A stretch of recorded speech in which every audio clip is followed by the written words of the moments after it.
Okay, we are live. We're gonna get cooking on this piano. This is where we're at.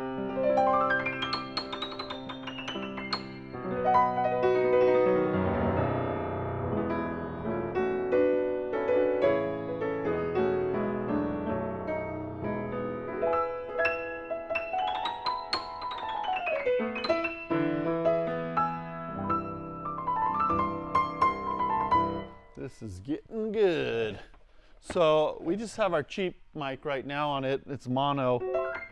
So you're missing some of the lows that come in, you know, but it's pretty close to what you got, but it's just a little brighter than what I'm actually hearing. Sorry, what you're hearing is a little brighter than actuality. So we're gonna work on some dampers next.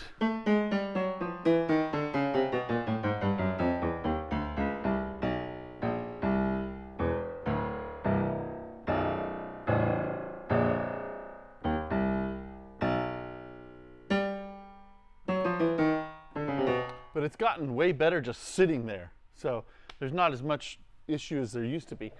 So, but I'm gonna go ahead and pull the action and we'll get in there on those dampers. Then I wanna do a little more of a fine tuning on it, for which I'm gonna use the Pianoscope software. I wasn't at liberty to, you know, just talk during my streams in my appointments earlier today, but I'm happy to answer questions on what I was messing around with Pianoscope today. It's pretty cool. I think it's got some powerful features. Someone asked, what do you like better? Too early to say that I like one better than the other, you know, but and I'm just more kind of just toying around, getting familiar with it, but for most of the time when I would set it to the setting of pure octaves to favor the octaves, it was really good. In fact, it was like putting it right where I would, for the most part, by ear. The very, very top of the piano, like the last three notes, like I tend to want to, in general, I tend to want to stretch more. Anyway, but we can get into that if you want to put questions in the chat a little bit. It's not like a sponsored thing that I'm doing. A friend said, hey, do you want to mess around with this software? We'll give it to you to play around with. And so that's kind of where I'm at. But so far, yeah, there's a lot of powerful features on it. A lot of the differences I noticed, if I heard a difference in the tuning, when I set, like I said, I like the pure octave setting most. The first piano I did this morning, pure octaves in the middle, and then I set it to favor 12ths, pure 12ths up here, and that was right for that Kawai. When I went to the Boston later, pure octaves kind of worked throughout. And if it seemed like it wasn't going to work, what it was is the pitch was drifting a little bit. So the pitch was creeping sharp. And I noticed I was sweating a little bit less in the house. And I'm like, yeah, they turned on their AC. So the pitch was creeping sharp a little bit. Then I offset the whole thing by a cent. And then it was matching just right. On that Boston, in the bass, you know, the last like fifth, the lowest notes, I might have like tweaked them around a little bit, but it's kind of weird. I think where the tuner set it oftentimes was a, you know, slight improvement over what I might have picked. And see it, Dallin, I think anyway. But so it's good. It takes a lot more effort for me to tune with the machine. It takes a lot more brain power, in part because I think I want it to be a good test. So I'm doing a lot of, I'm tuning it very, very accurately. That's the thing I'm noticing. If you want it to be a good tuning, the differences that I'm hearing by ear are within like 0.3, 0.5, 0.7 of a cent. And so, you know, if you're using any electronic device and you're not totally zeroing it out as best you can, you know, you might be off. And you know, different strings do different things with the pitch. And so those are the main differences that I'm noticing, you know, to where I might set it versus where the machine would set it. And it's not really me versus the machine. It's just like as a software, you know, does it put on a good tuning? And I think it really does have the capability. Like, obviously they understand a lot about the math that I don't, you know, behind the scenes. So I'll still play with it some more. But anyway, dampers on this one. And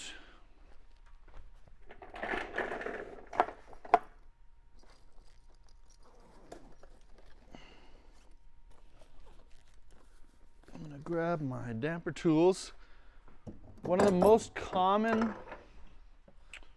damper things that you're going to run into is most of what we're, well, the two most common things that make the notes ring, like they're not damping well, and you have to have a way to address this. One is the wedges on the felt of the damper head are their thickness, they don't sink evenly on both sides into the three strings.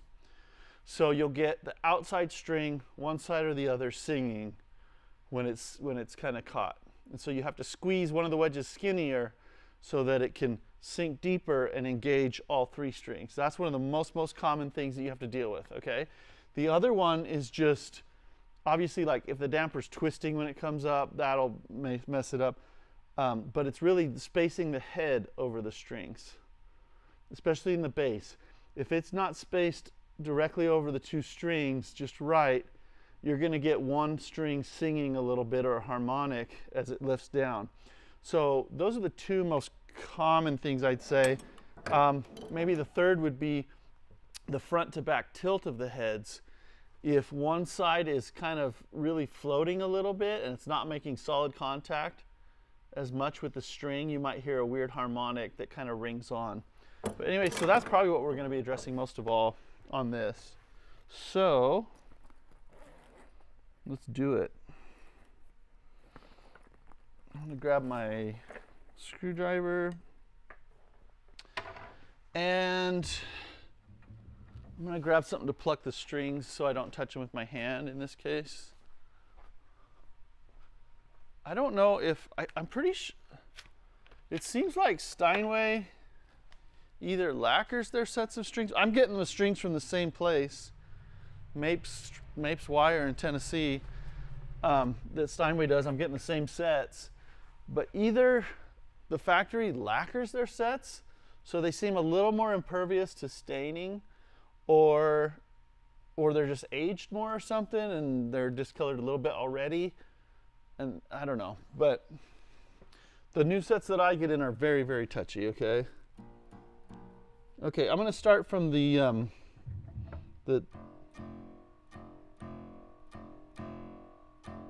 so the right side is singing a little bit on this one, and when I lift the damper head off, it's twisting a little bit. Let's see, I'll probably get the camera in. Oh, it's jumping off to the left totally. This is really obvious. So let me show you this. We'll get in close. Well, we're way far away, aren't we? Okay, I'm going to bring this in as close as I can. That's going to be kind of tricky, actually. I'm tethered to the power cord. That's why my stream cut out last time before I finished that piano totally. I mean, I was pretty much done, but there we go. Hopefully my big fat head won't, actually I have a small head, but hopefully it won't get in the way. Okay, so here, if I lift this, it's jumping off to the left. And that's why the left string is long and the other string is a little shorter in duration. So I'm going to, with my damper hook, space it over to the right to address that. Okay. Still need to go further with that.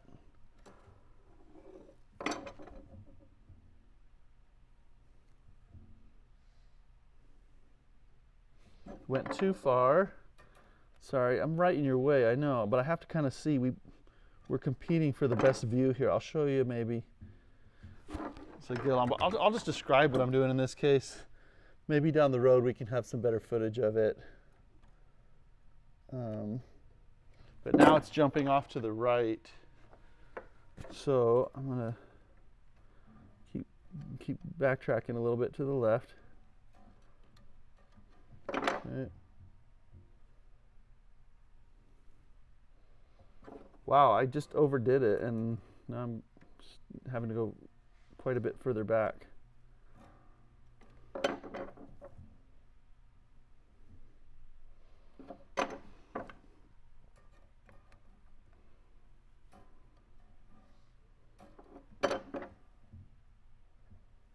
Okay, now there's a little bit of a twist there. So I got to get that twist out of it with the big pliers here. Okay, now, and then I have to fix my front to back tilt.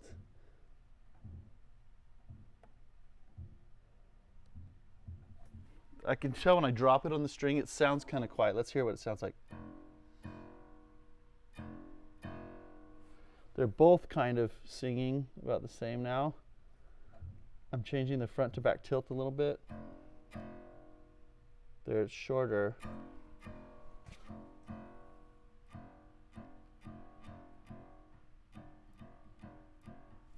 Okay, on this one, I'm going to tilt it.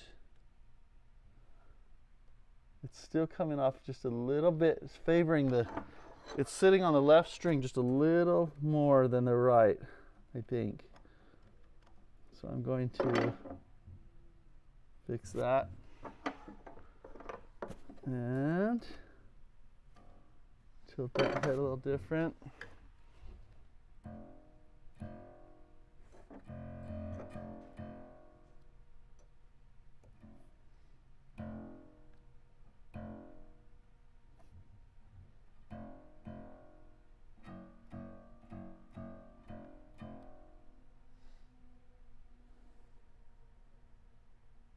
There, I think that's better. It's been sitting the other way for a while, so it'll improve a little bit.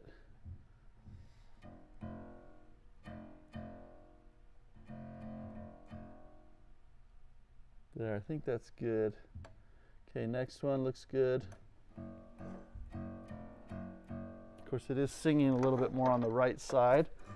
I'm just gonna tilt the head a little bit different. I can tell it's tilted.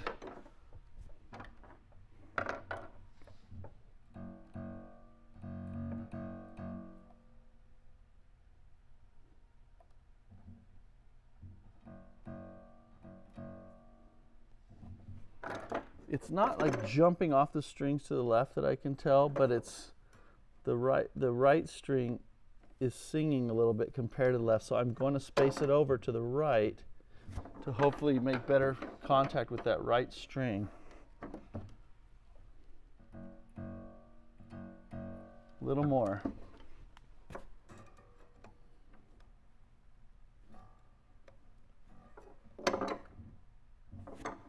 Okay, let's listen to that.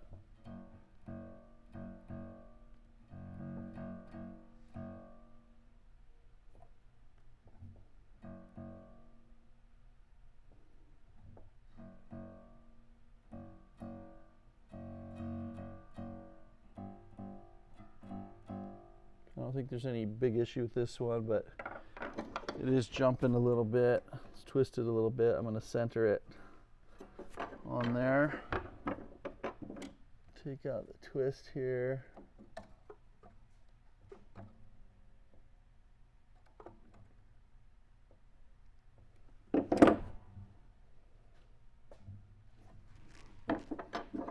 There's my little plucker here. They're all kind of singing a little bit more on the right string, so I'm going to move that one over. See if that changes things for us.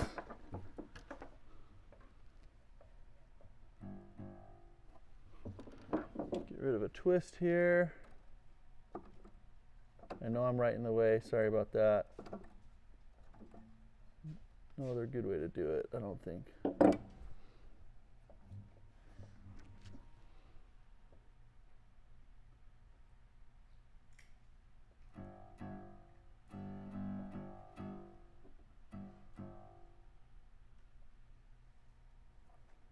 You know,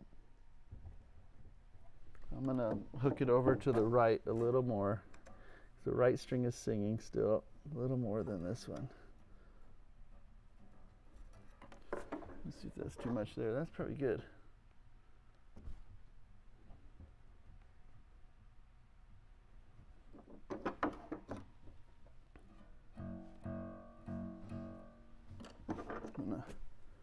I'm just going to fix the movement on the one I just did to the left of it too, because when I operate the pedal, I'm noticing some differences there. Okay, let's try this.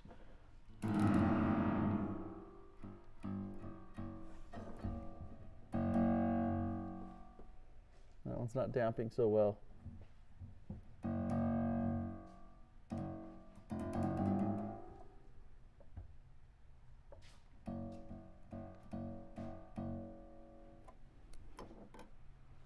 Still going, oh, it's too far to the right, so I'm just spacing the head over evenly, just listening to the strings as I pluck them.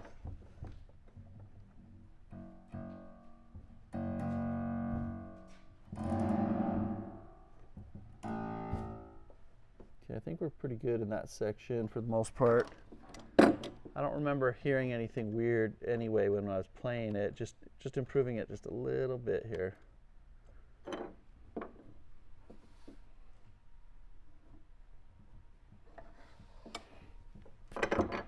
Let's see here.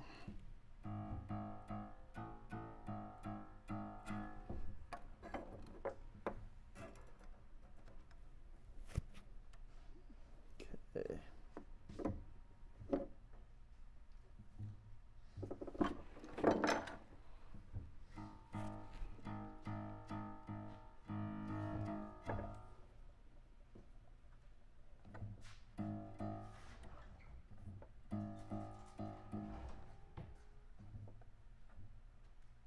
Evening the front to back. Interesting. It actually sounds like it's singing. Yeah, went too far over to the right.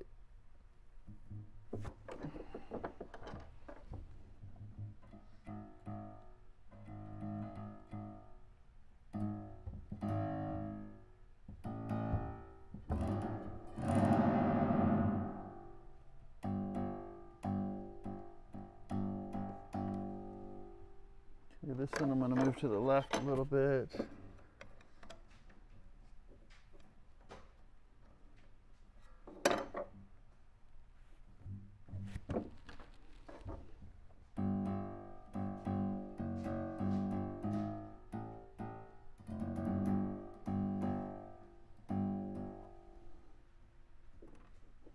Boy, I'm really, let's see here.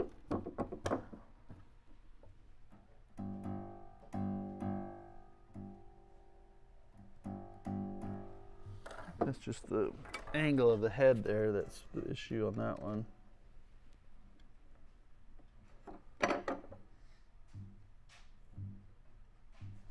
Okay, let's give another listen here.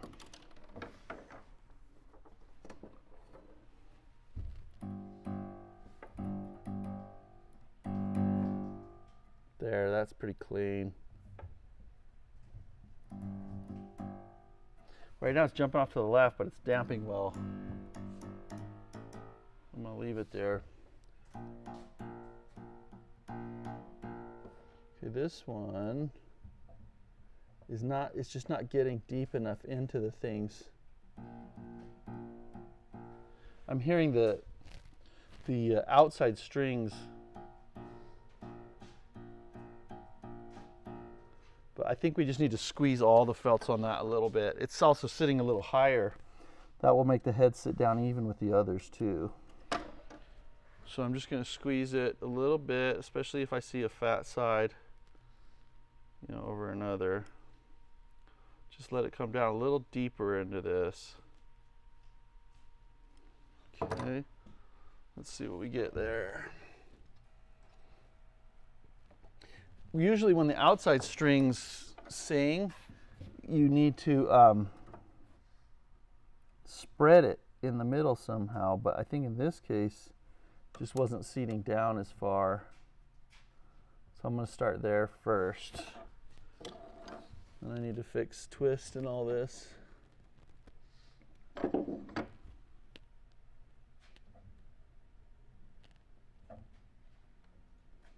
now the front is, the back is lifting way before the front. Now it's the opposite.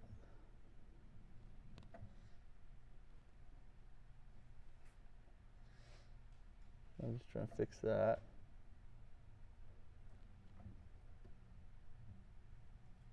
Okay, let's just see what we hear.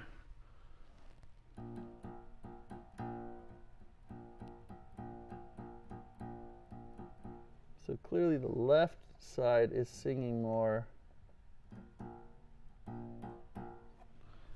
So I'm gonna squeeze the right sides with this wedge.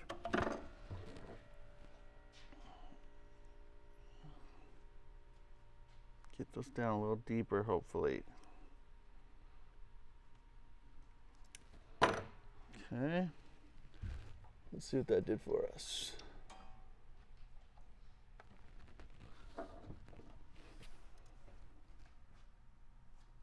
So I don't know if you can tell now, but the,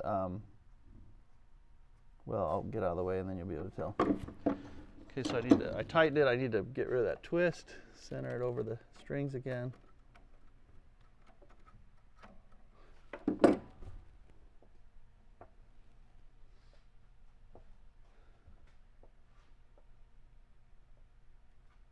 You know what? The back is just totally not sinking down. Let's see why.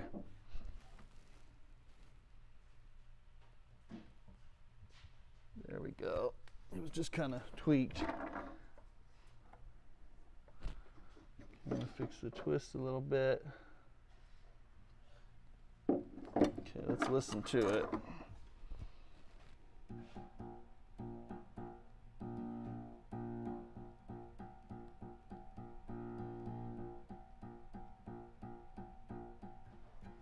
Okay, I'll go ahead and slice it with the razor blade and spread those out and see if it gets a little better contact now. But you notice that head is sitting down even now where it was high like these others. So it's seated deeper into the strings now. That's good. I'll get my scissors out too. All right. I'm gonna trim a little bit where it got long. Okay. Then I'm going to cut down the middle of these, just spread them a little bit to hopefully make better contact with the outside strings. Okay.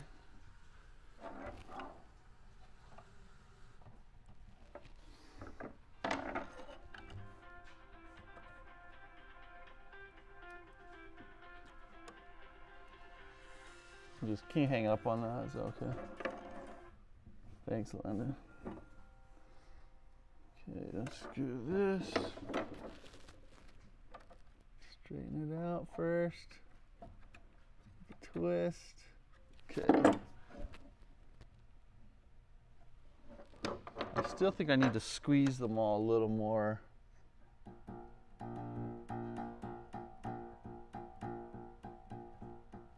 Especially the right side. Because it's not, if I let it seat down really lightly, it's still high. See that?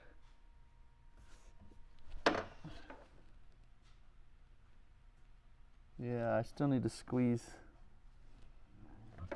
those felts just a little bit. I think especially the back side.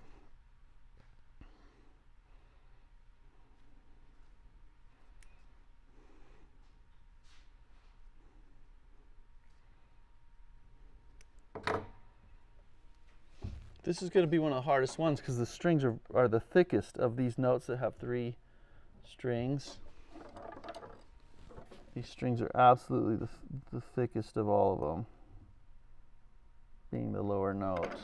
Okay, I gotta twist it. It's still not seating down. Kind of grabs and then it doesn't want to sit all the way down there.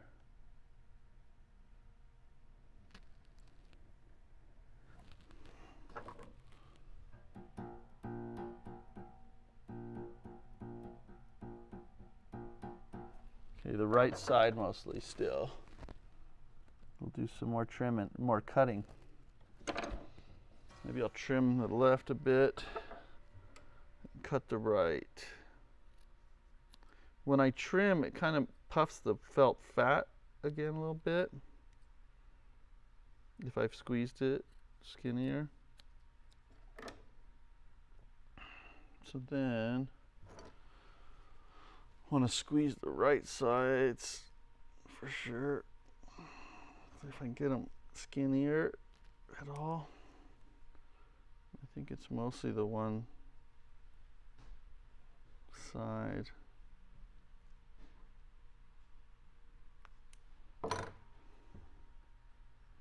I'm just going to squeeze the ones that look fatter. Okay.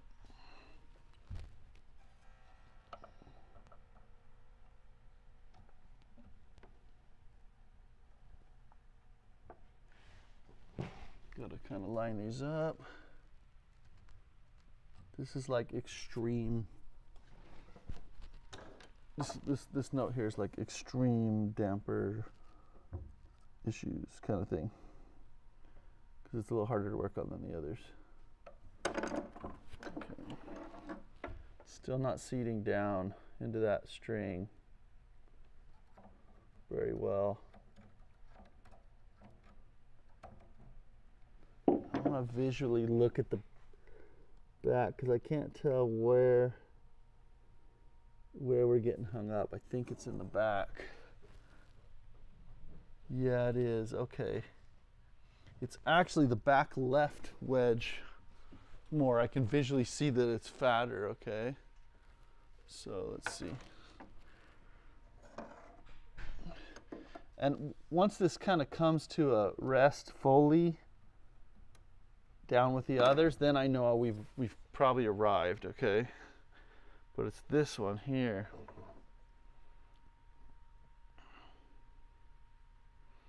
It's kind of a pain that these are uneven right here. I wish they weren't, but they are. Okay.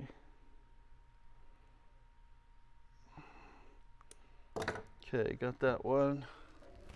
Let's see what happens with that. I kind of went really aggressive on it, tried to.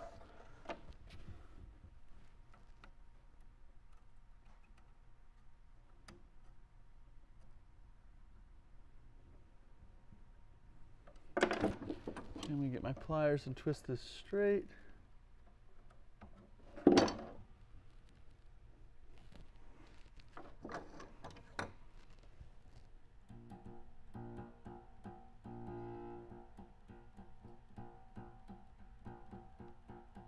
We're getting closer, but it's still that.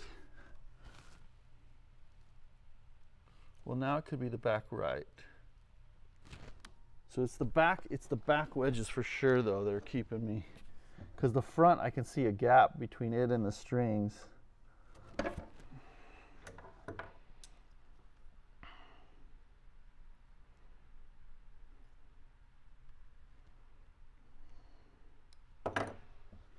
Okay, come on. I'm ready to be done with this one. I know you are too.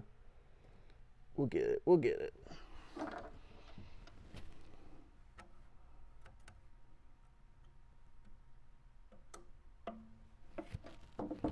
Okay, retwist it after tightening. Okay, that's a little better. No, you know, it's still not seating down. They're just not skinny enough for what I want.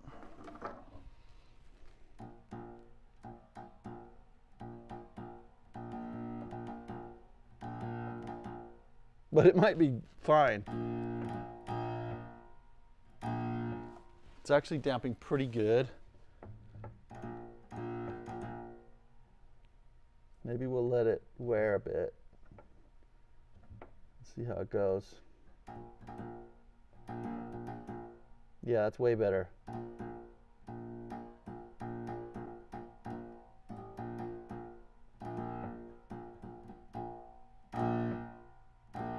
That left string's still singing a bit, but I don't know if I believe it. Yeah, okay.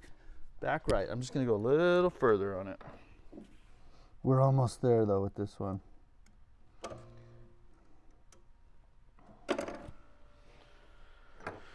Okay, so the back right is this one.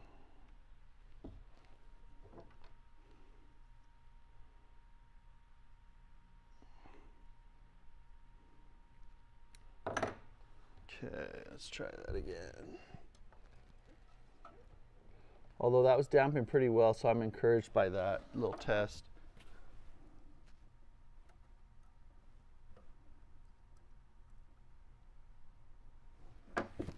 Okay, I'm going to lift it up. It's going to be twisted. Twist it right with my pliers down below here. Okay. Oh, didn't get in the, it's kind of messed up on the back here. Let's see what it's doing.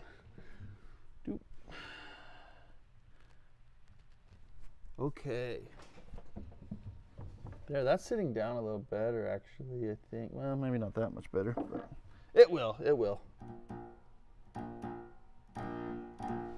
We're gonna call that good. So I think all these are gonna have this similar disease.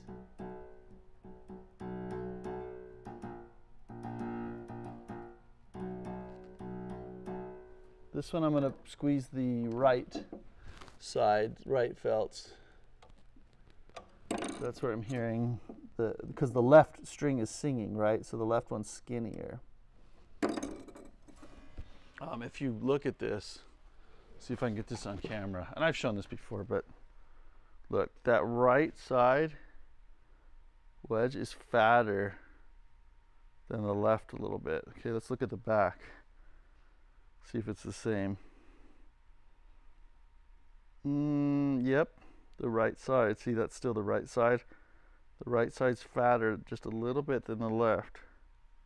So we gotta squeeze it.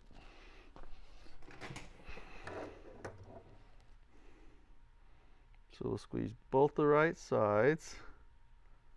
Mostly the tips of them at this point. I don't want it to seat down much further. Just the tips. Okay, let's see if that does it. Once you get up into the tenor strings, it's a lot easier. These are a little more challenging, I guess, because it has to be so skinny to get in between those fat wound strings, you know. Okay, there we go. Okay, I'm gonna tighten that.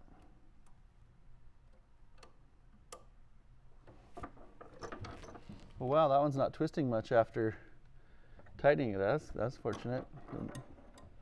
Okay, let's see how it sounds.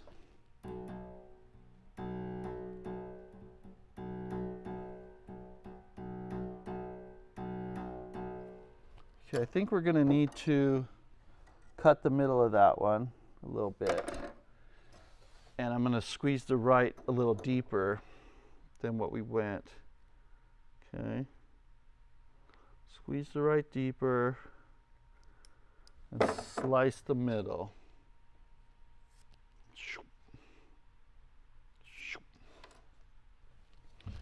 Like the sound effects there? Okay. All right.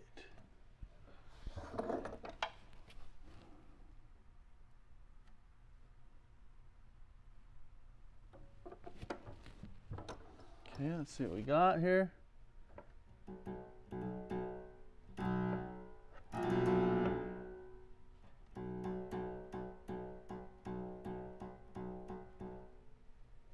I think we're pretty darn good there.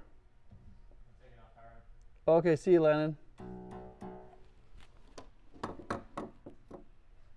little bit of a twist. Fix that twist.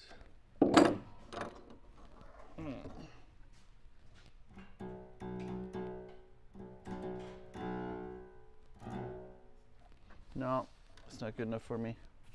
I want the right. Oh, the twist isn't fixed, that's why. Okay, let's try it now. There, that's good. Maybe not.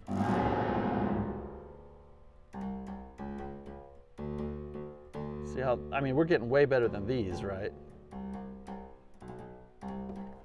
It's the one, those ones that we were hearing mostly, but. Okay, we're going to squeeze the right sides. They're way fatter again. Pretty annoying, but it's life.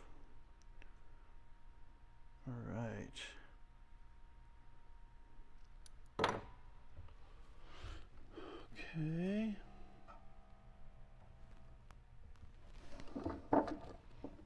should have probably sliced it too, since that's what we're having to do to all of them. I'll probably have to do it to this one too.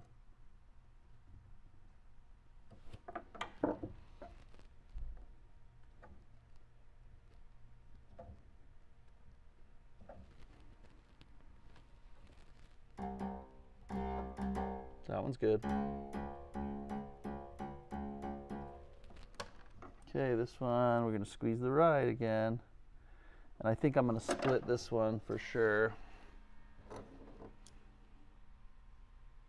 How did it end up that all the, like we faced the, when we glued these wedges on, they ended up glued on all the same somehow, so that the right sides were the fatter ones, I guess. But I'm going to split this one a little bit. Maybe not as deep on that one. Okay.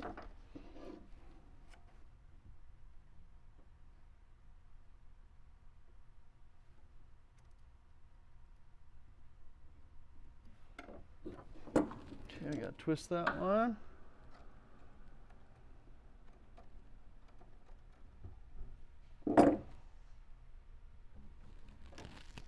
Okay. Good. Here's this one. Right, totally unacceptable, right? And it's just the wedges. It's not the head alignment so much. There we go. Again, it's the same side that's fat. Just want to squeeze that little thing. Squeeze. Come on, squeeze.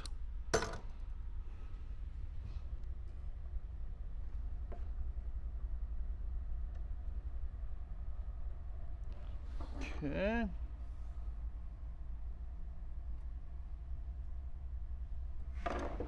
Gotta fix the twist.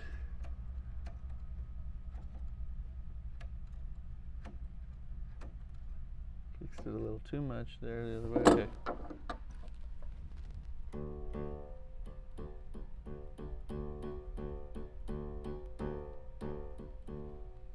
So it's better. I want to squeeze more on the right and then split them and then cut the slit, and then I think we're good on that one.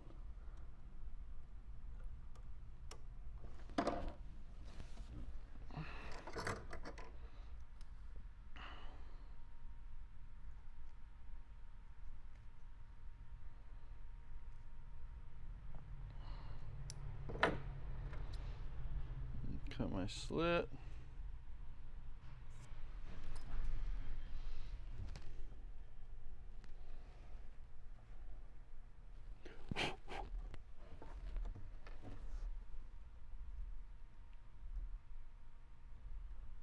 Make sure you get your wedges in the right spot. They get kind of bent over. They don't want to fall in there sometimes. There we go.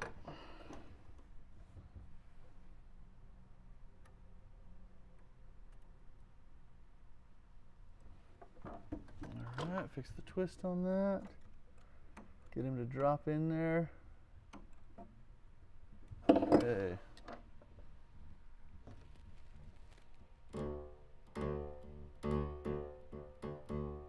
That's better.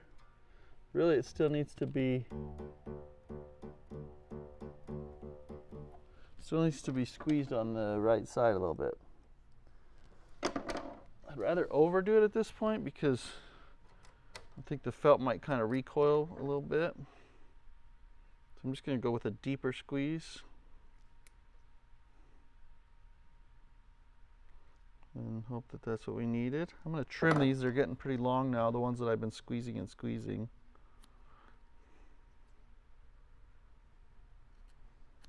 So trim and squeeze and trim.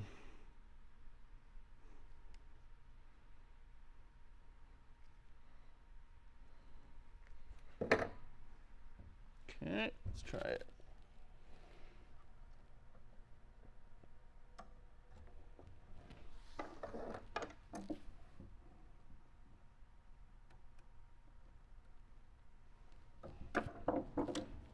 And Twist it right. I'm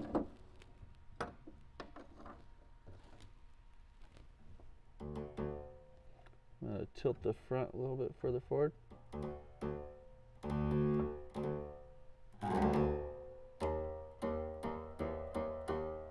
Okay, we know the drill now by now on these. Squeeze the right, split them, and that's it. Let's check this one though after I tilted it.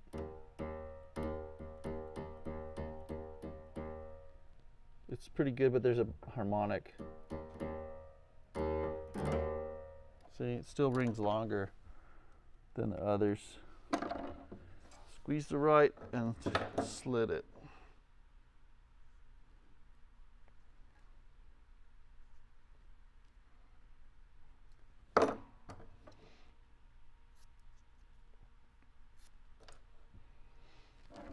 Okay.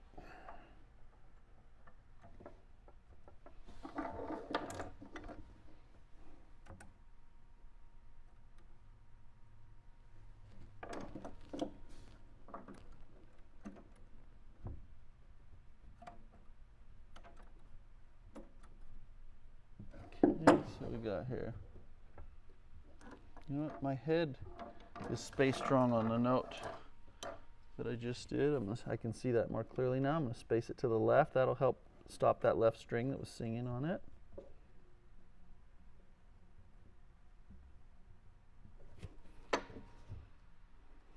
Okay. There we go.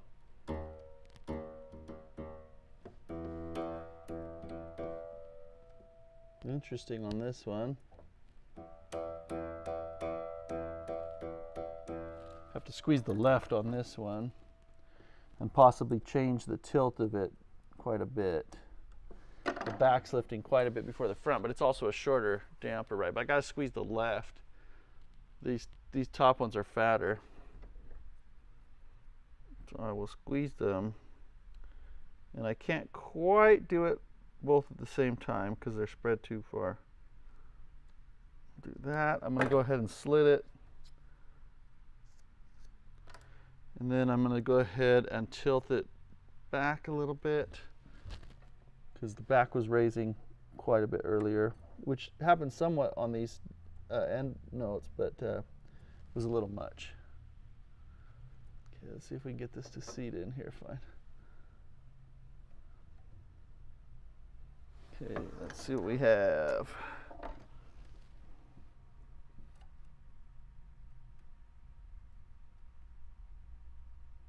Again, sorry for blocking your view right straight,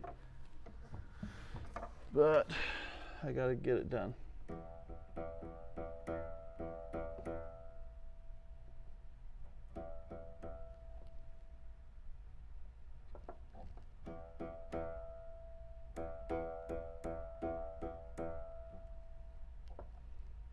I'm gonna check.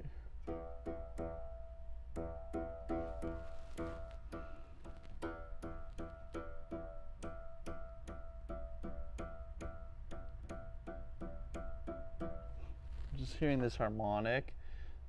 You can't get rid of them totally sometimes on these short dampers with the super long strings, but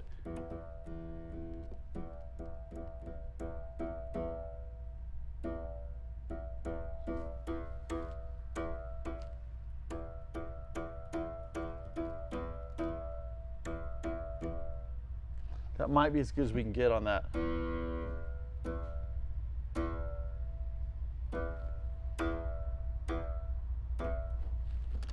I'm going to tilt it even further where the front is making contact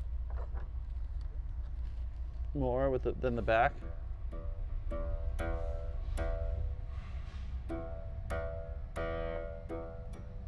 try this.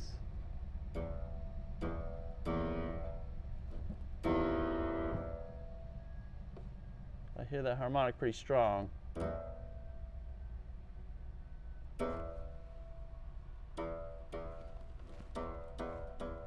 And it is coming from that string, but it's not like I can't just, it's not because this damper's not making great contact, it's where it's hitting the string. So it's a little challenging to get rid of totally.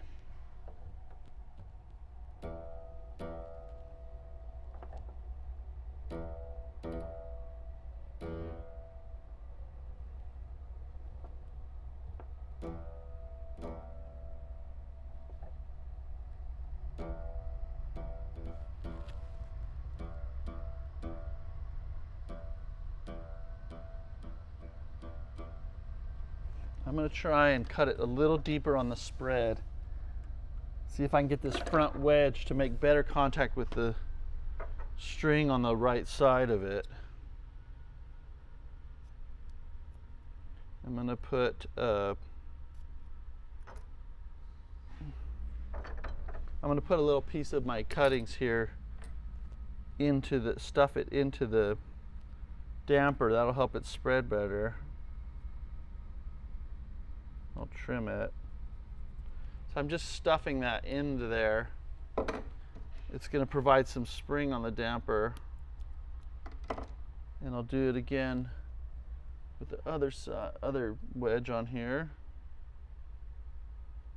So I'm just going to stuff that in there and see if that gets us more what we want. Got to trim it real close so it's invisible.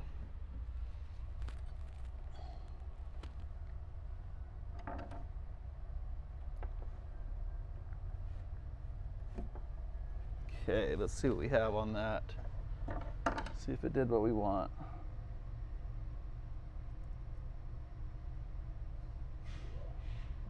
Okay, let's listen. Okay,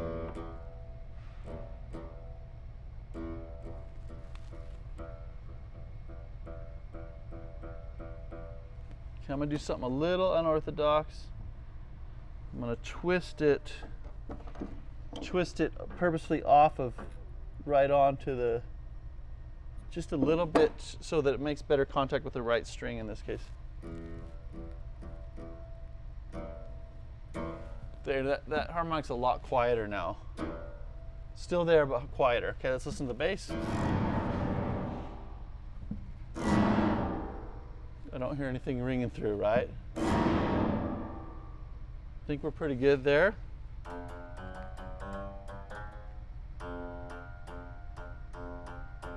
Okay, we're going to work on that one. The hardest one, the first one on the end here. We're going to squeeze the right sides because the left side was singing a bit. The right wedges are too fat.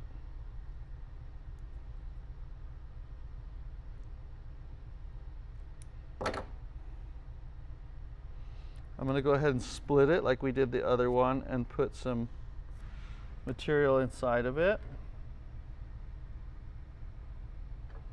Just using my trimmings from the felt since I don't have any floss. Usually I'll use floss, dental floss. But this will do just fine. And it's the same material, so that's kind of nice. Let's see if I can squeeze these a little tighter. I'm going to trim the ends of these because they got a little bit long. Give them another squeeze.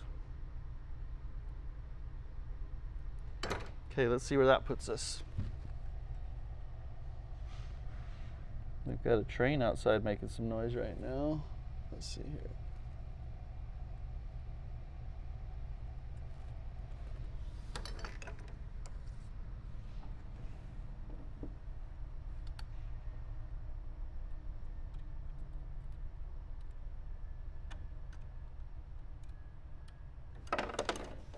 Okay, I gotta twist that one differently here.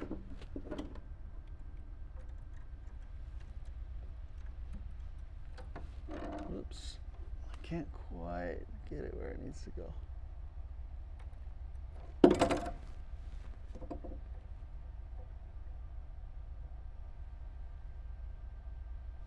Okay, let's see what we got here.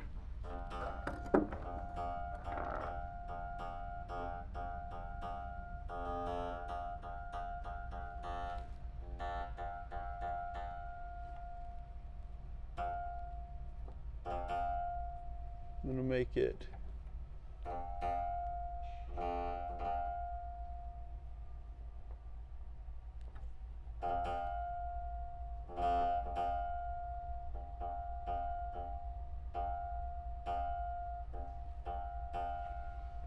squeeze that some more, and I'm going to space the head over actually.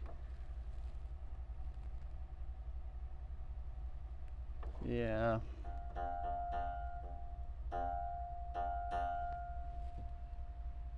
You know what? I'm actually gonna travel it over a little. I'm gonna make a bend on the bottom of the wire here.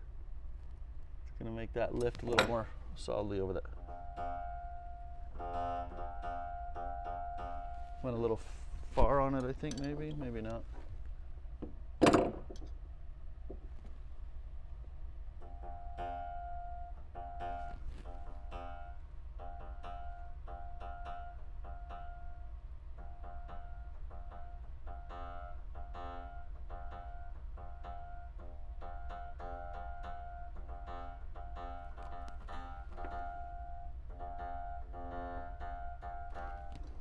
Okay, let's try and twist it differently here.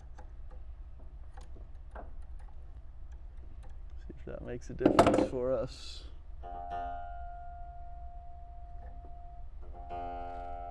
Oops, didn't that.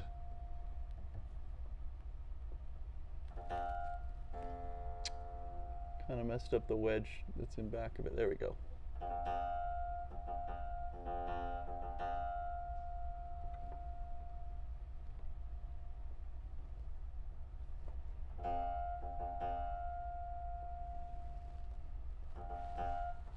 Sometimes I'll look under to make sure the wedges are going under through the strings the way I want.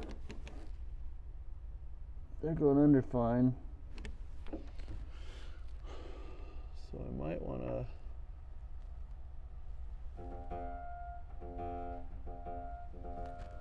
I want to squeeze the front wedges on this one.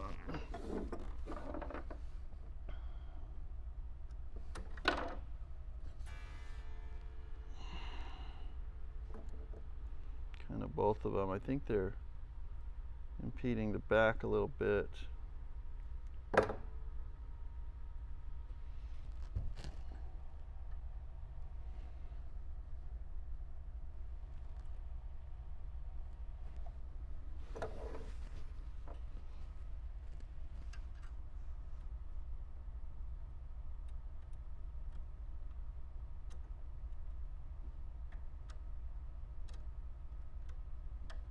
Boy, it's hard to tighten this one. The screw slot isn't cut very deep.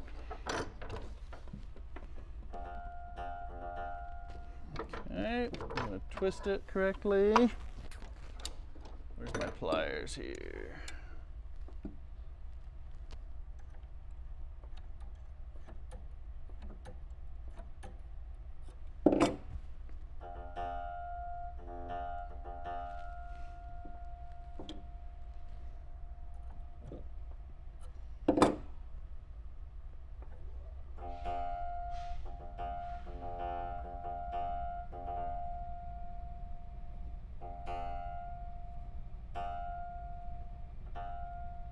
But you notice I'll pluck the string and then put pressure on, oh, so like you're not even looking at anything good here. Sorry about that. It's hard to get the view. Put you over to the side here. So it's that short one right there that we're working on. And I should probably jump on the stream so I can see any questions or comments or curses. Let's see here. Okay.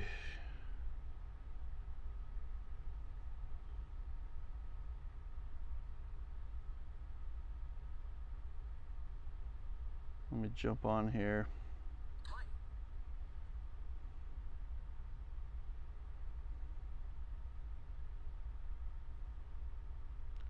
Okay. Oh, good evening, everybody. Thanks for joining. Just seeing your sign-ins there. Okay, so I plucked that string on the right.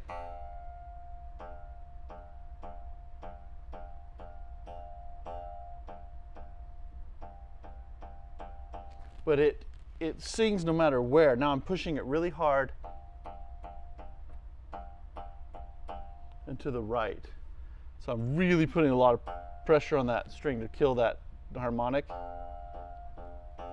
you know, so I can't do that with the damper, right? But it tells me if I can successfully get that, get more pressure on that right string, it'll lessen what we're hearing with that harmonic, is the hope. It's not easy. This note is not like, it's not easy. Let me just put it that way. You just have to kind of fuss with it a little bit, and you'll be like, sometimes like, oh, that's worse, you know. So let's see what we have here. So I squeezed. I'm going to do it again though. I'm going to cut the left side short. Well, really cut it even with what's there, and then squeeze it again to see if I can get more exposure on that, more force on that right side of the string.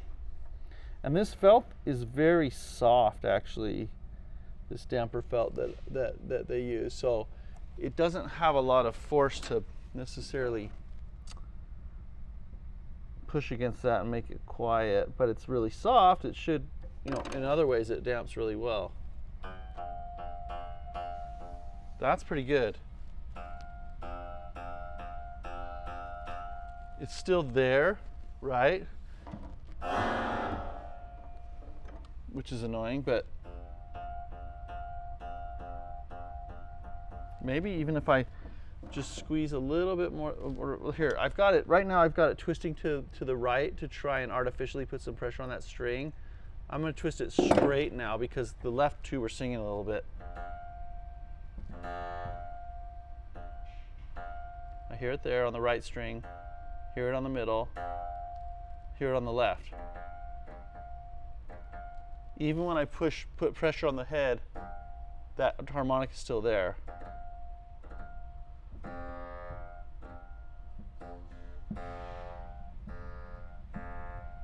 Okay, but we're getting better though. So when I just pluck it normal, I need to, if I squeeze the right wedge now a little bit, it should make contact a little bit better on the left now. So I went maybe a little far with my last squeeze.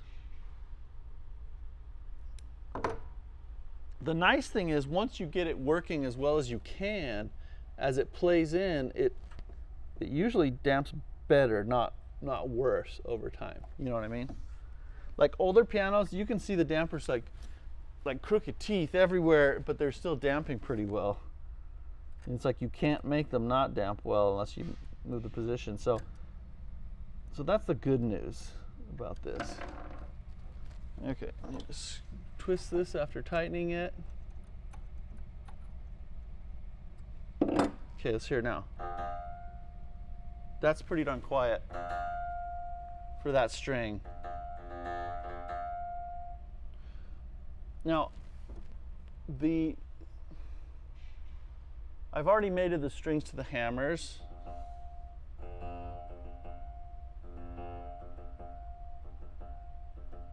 Anyway, I think that's good. I don't think I'm going to fuss with it much beyond that. Maybe I'll try some front to back stuff, see if it makes it better.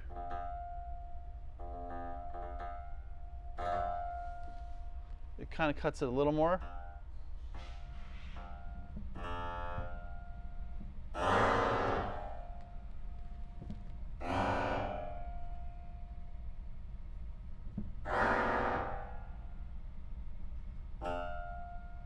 Or just make it longer or something, which I could do. I could experiment a little bit, but I'm not going to. Not in this case. Let's see. Okay, that's worse.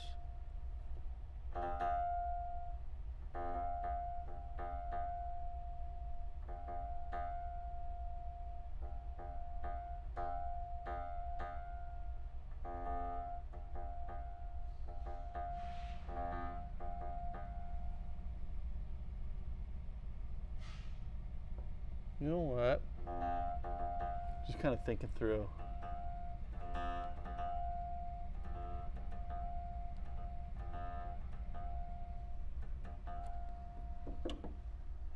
It's ringing a little more than I got it a second ago. I feel like it was a little bit better a minute ago. Like that. It's there. Yeah.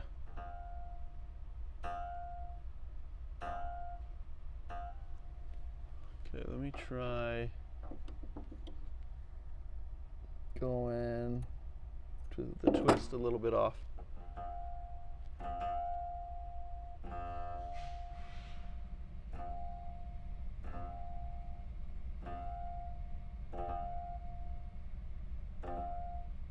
It doesn't totally go away unless I touch all 3 strings after I pluck.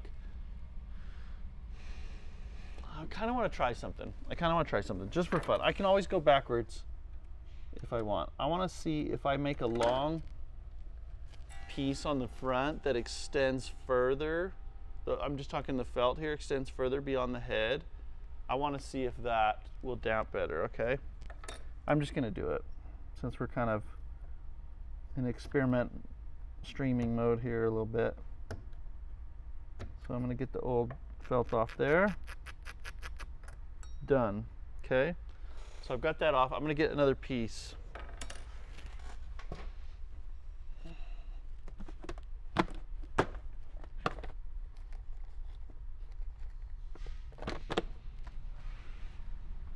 So this is the same kind of stuff. This is from the same stock. And I'm going to just, except it's a base damper actually. But I am going to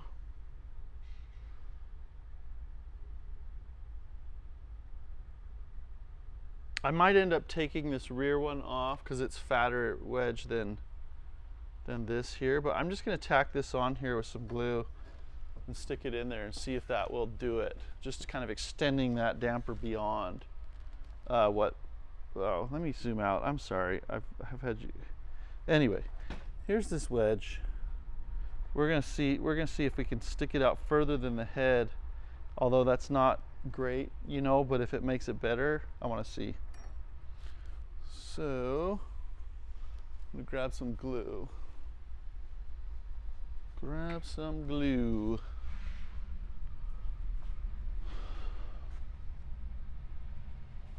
Someone's taken all the glue.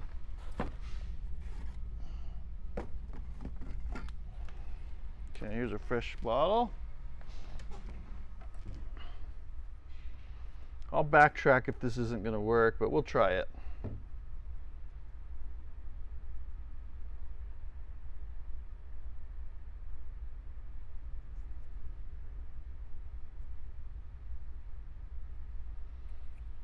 Okay. You don't want any glue on your soft felt, right? It's gonna make contact there. Okay, let's just spread this a bit. I'm just gonna sit this on the strings and then we'll work on the other dampers for a little bit while it dries a bit. It looks kind of funny because there's no head on it. But who knows? This could be a thing. Because it's always bothered me about the Model Ds. It's the longest string and the shortest damper, and it's like in the wrong spot. You know, it's on some node. Okay, I'm not gonna fuss with it too much other than twist it correctly. Okay.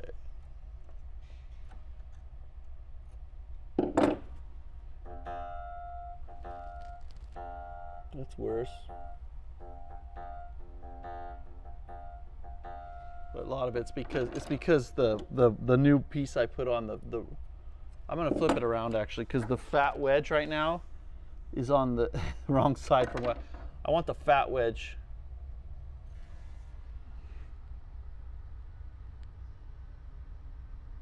on the other side.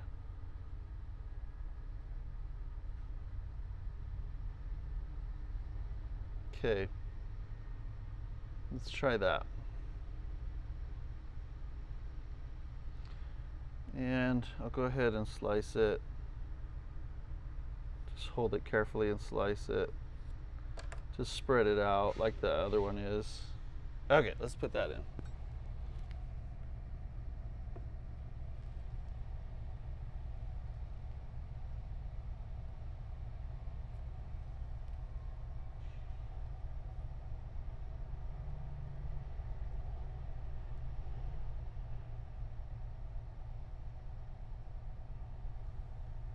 Okay, got some issues here getting this in. Come on, friend.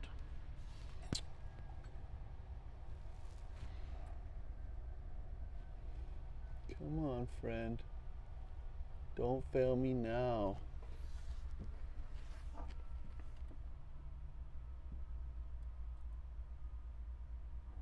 All right, I should just not fuss with it. Let it dry for a minute, okay? Just gonna get this twist right.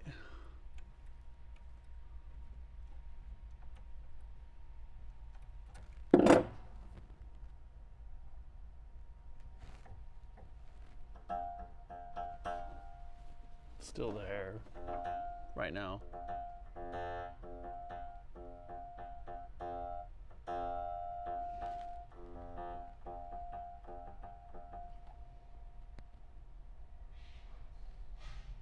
I like how I said I'm not going to mess with it. I mess with it.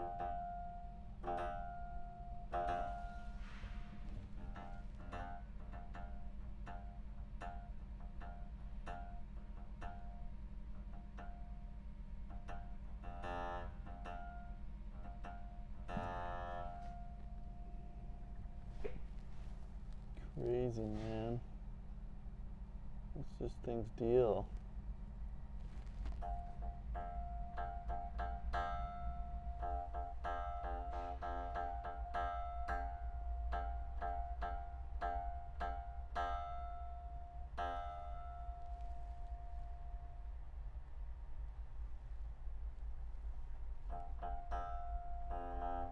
Okay, I really am going to leave it alone. I'm going to move on and work on the others.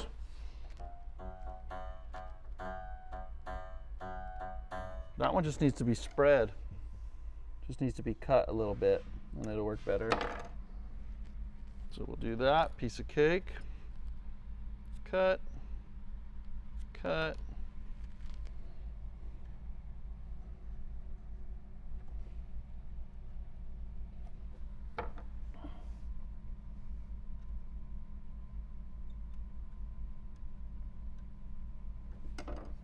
This is something I'll fuss with on new pianos, just these dampers sometimes, just to try and get them better. I mean, it's not like, yeah, it's, you know, you can have it with something with brand new out of the box too, especially on the Model D here. I'm sure that someone in the factory knows some tricks that I don't know for sure. That's better.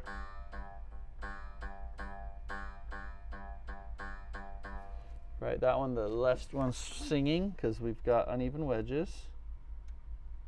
So we're going to squeeze the right wedges.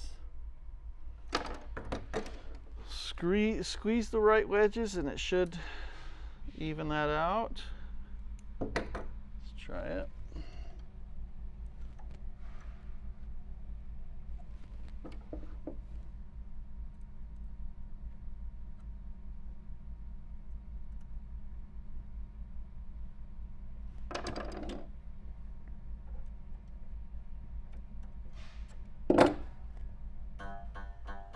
Good.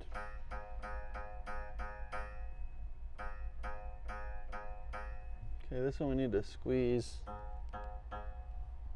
to the left perhaps. You know.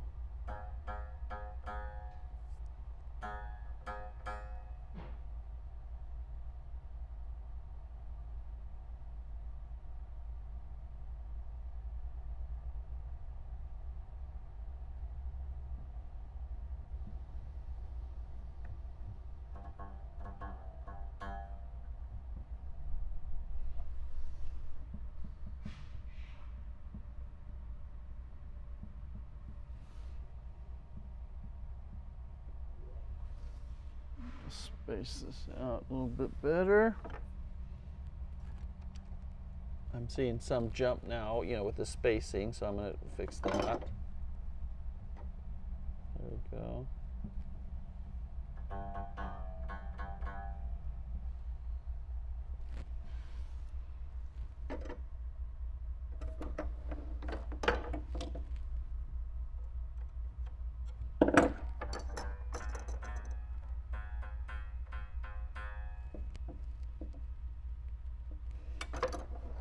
Okay, according to that, we need to squeeze the left, but I'm guessing it's the back side because the front side doesn't look that way to me. Looks pretty even, or the opposite. So yeah, it's the back, that's why.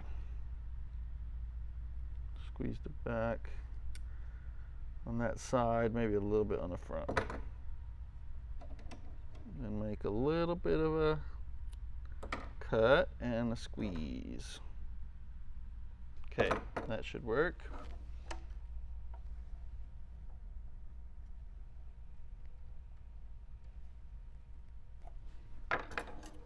When I can put the bar on the plate back on, then we know we're getting, we've arrived.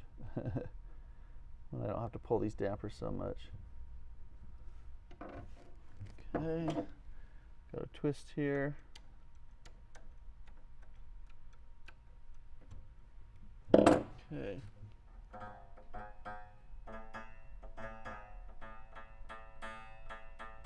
Okay, this one's got to be squeezed on the left.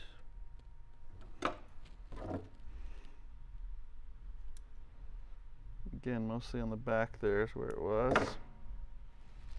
Kind of frustrated these wedges aren't more even.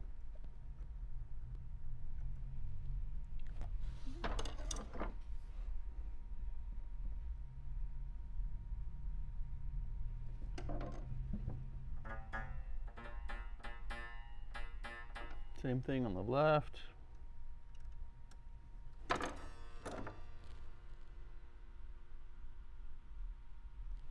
That's not the left. Oh, that is the left. Left. You gotta make sure you know what's the front and back. The wire goes down on the right side in the tenor and treble, it goes down on the left side in the bass.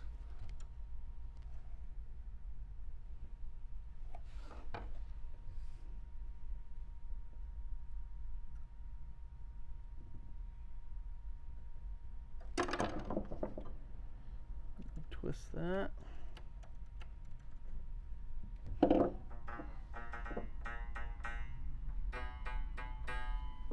Same thing, the left. As we go up the scale here, this is the left, this is the left.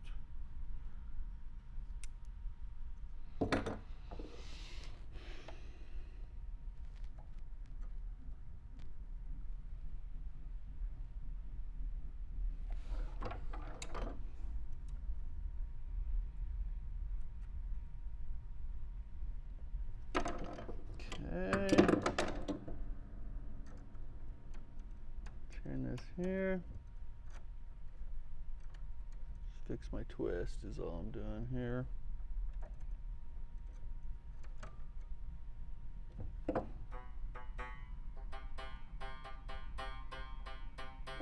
That one is not, you're not going to hear that in playing it much, but I'm going to fix it anyway since we're fixing all the others.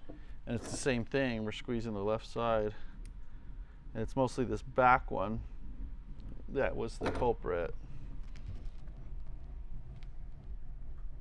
Okay. Meanwhile, we're hearing the trains out there busy. Okay.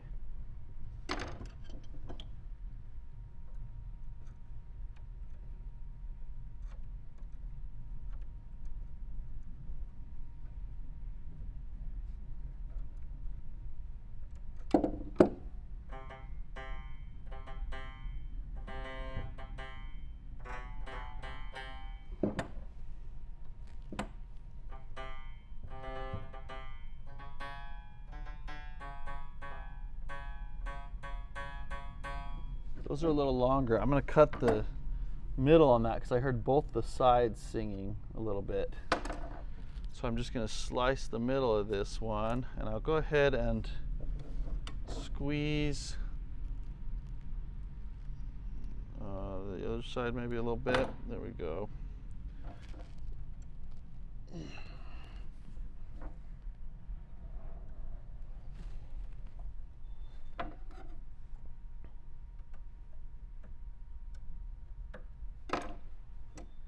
Okay. Twist his way off there. There we go.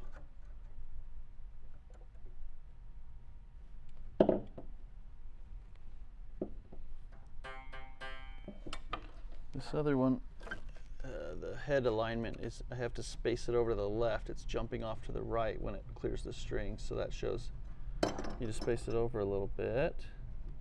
There we go.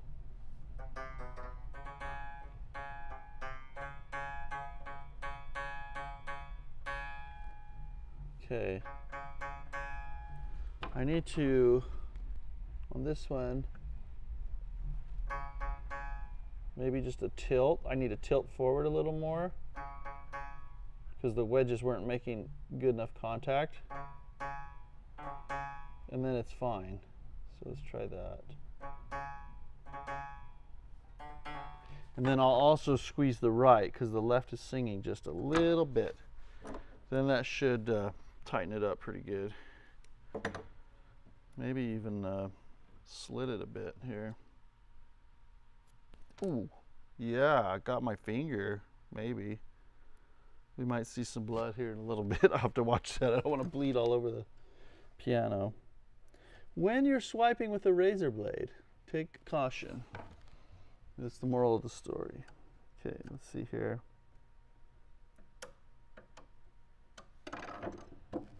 All right.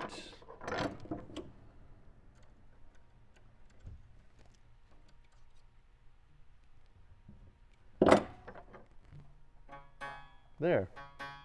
That's good. Now this one, this one, same thing. I need to tilt it so that the front is the part that has the wedges in this section. It needs to be tilted down so that that wedge can engage the strings a little more. Sorry, and I know I haven't been the most present here with the chat. I'm just trying to get it done. Yeah. So sorry about that. Same thing here.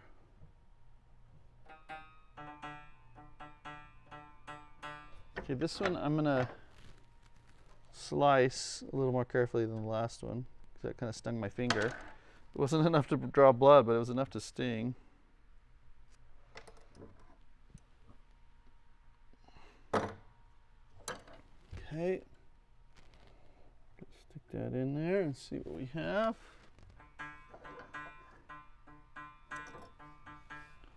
I am going to squeeze this right side because the left side's singing a little bit. And that should even that out and damp it better.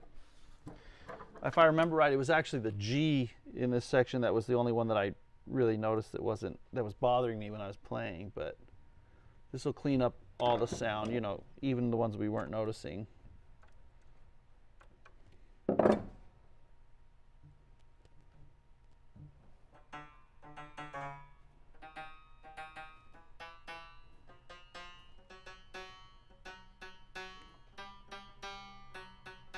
Yeah, that G was pretty bad. I needed to lean it forward so the wedge can engage more into the strings. And we're going to have to squeeze that right side for sure because the left string's singing quite a bit. You can see it really easily. Not so much on the camera maybe, but you can see really easily when one of the wedges is fatter than another. And if you can't see it, you can hear it, right, when you pluck the strings. So it's the two strings that are that sound muted and short, those are the ones where the fat wedge is. Right, it's either going to be between the middle on the right or the middle on the left.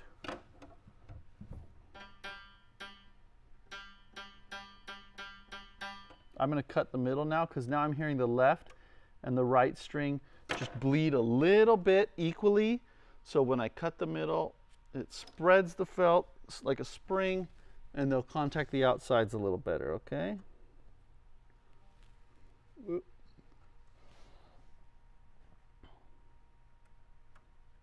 you don't have to be afraid of dampers. You can be aware that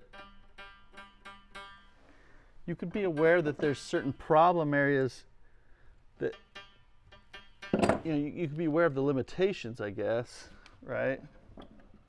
Got to fix the twist on this real quick.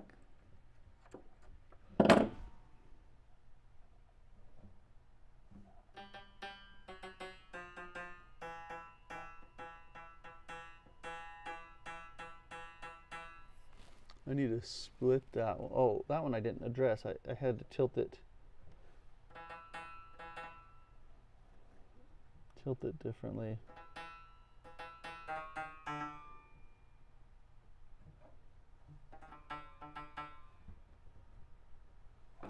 Okay.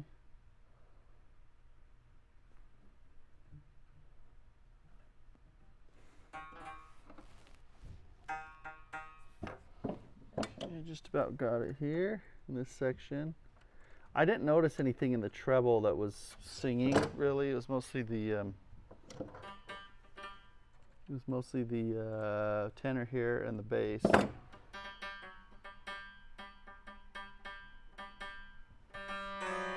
now if I pluck, slow release with the pedal. Now all I'm hearing is this harmonic, right? Let's work on that for a second. Let's see what we have. So it's twisted a little bit. I'm going to twist it straight. Okay, I'm going to pull that out and squeeze the right wedge. I'm not really noticing that much. Like, it's not an obvious, oh yes, now that I put that longer damper in front, now the harmonic's gone. It's not like that. So I don't know that this has merit or any value, you know, to do this. We'll see. We'll see. Maybe just having a longer damper in general might do something for us.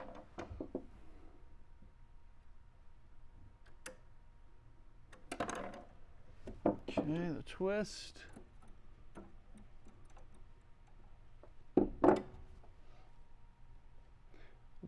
Put the front really leaning down. I like that. Like that, the harmonic's still there, but it cuts off pretty short. It's gone, you know. It's gone right there. 1,000 off. So, having heard lots of different Ds, I mean, that's pretty darn good. I'm gonna just leave it. I might, maybe I'll color the top of that red felt black, okay, just to make it less ugly. Just because it sticks out, you know, around there. I'm gonna go get a really black marker real quick and do that. And I should probably check the chat, see if anybody is telling me how I can do this better. I've scared everyone off, right? Let's see. Okay, nothing new there. Yeah, this is like this is probably, you know,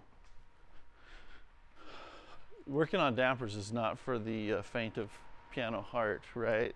It's a tall order to keep people watching that for a while.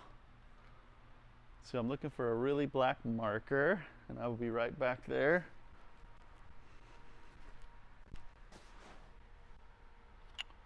Or even a semi-black marker.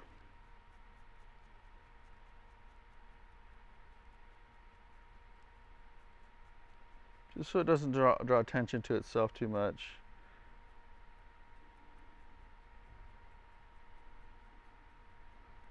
That's all I'm looking for.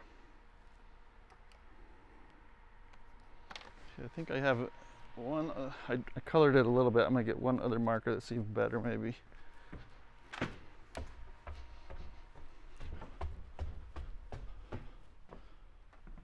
Yeah, I found one here.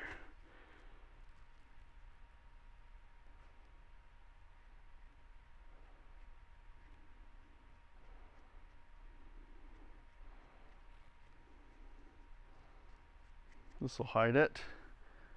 It's virtually the same color as the head, the damper head. Wow, have you ever cut yourself just enough to sting real bad? There's no blood. That's what happened with that razor blade.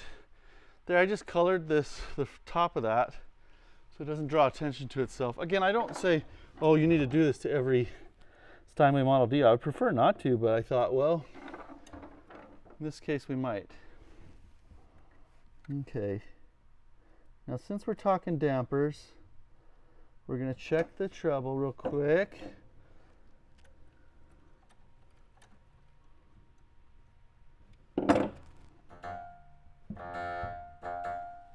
It is a lot better. Yeah, let's check the treble here. Okay, we heard one.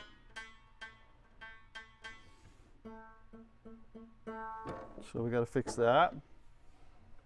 So the left string was singing, so which one do we squeeze? We squeeze the right. Yeah, that's what we do. And we'll also check the front to back tilt. This is just a tiny little wedge on the front, so really the wedge isn't going to make as big a difference as if it's not tilted right. So I'm going to make sure that that I see the back lift a little bit before the front, okay?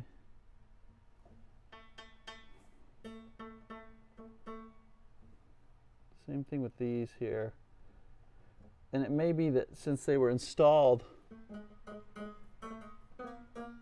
you know, that things changed a little bit with the felt compression. So I'm just going to retilt all of these.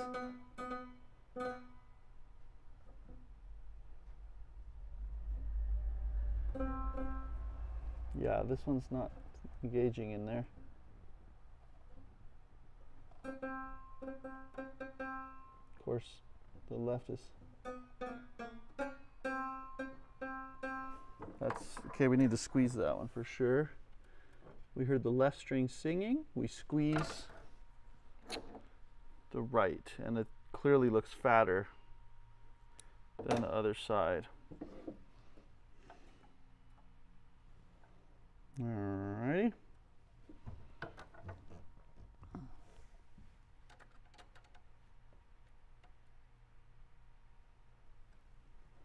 And I haven't looked at the timing really carefully with any of these that I'm fixing yet, you know. I just figure once we get to work, we can time it differently, and it's not going to make it not work all of a sudden.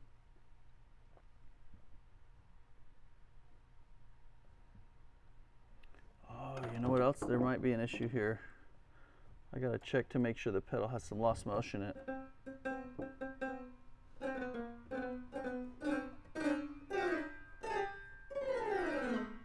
But that's a lot better actually. But I'm going to look underneath.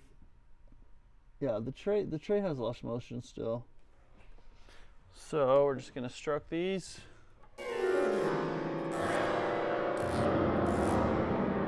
Slow release. Damps well, okay. I'll check for any really early dampers and we'll fix them.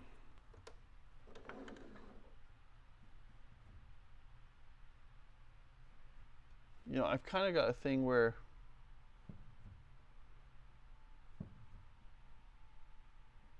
this whole like treble is a little earlier than the bass. And for me to go and like do each individual one, I don't think so. So I'm going to retime these now that they've had a chance to kind of settle in. I'm going to retime them with the tray. I'm going to set the tray up so that it'll help me do that, okay? It means I'm going to have to go through and kind of retwist things after I tighten, you know, retighten them, all that, but it'll be way faster than just, whatchamacallit, than doing each individual one. Especially now since we have them all kind of falling on the strings in a real solid way now.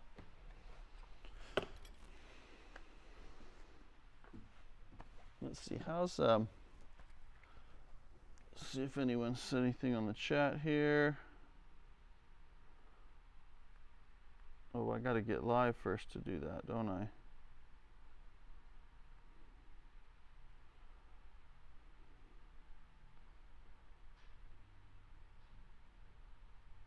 Okay. Keep the chat open here if you want to chime in with anything. So my title of this video, like, now this is getting good. Obviously it wasn't referring to how exciting this next step was, but that's okay. All right. Let's do this. We're gonna stick the action in. Get the camera out of the way here. I'm ready to ditch this power cord. I'm so ready. Let's see what our battery's doing. We're almost there where I can ditch it. Okay.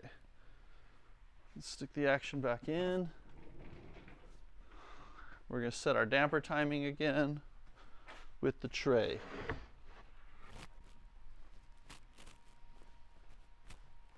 Ugh.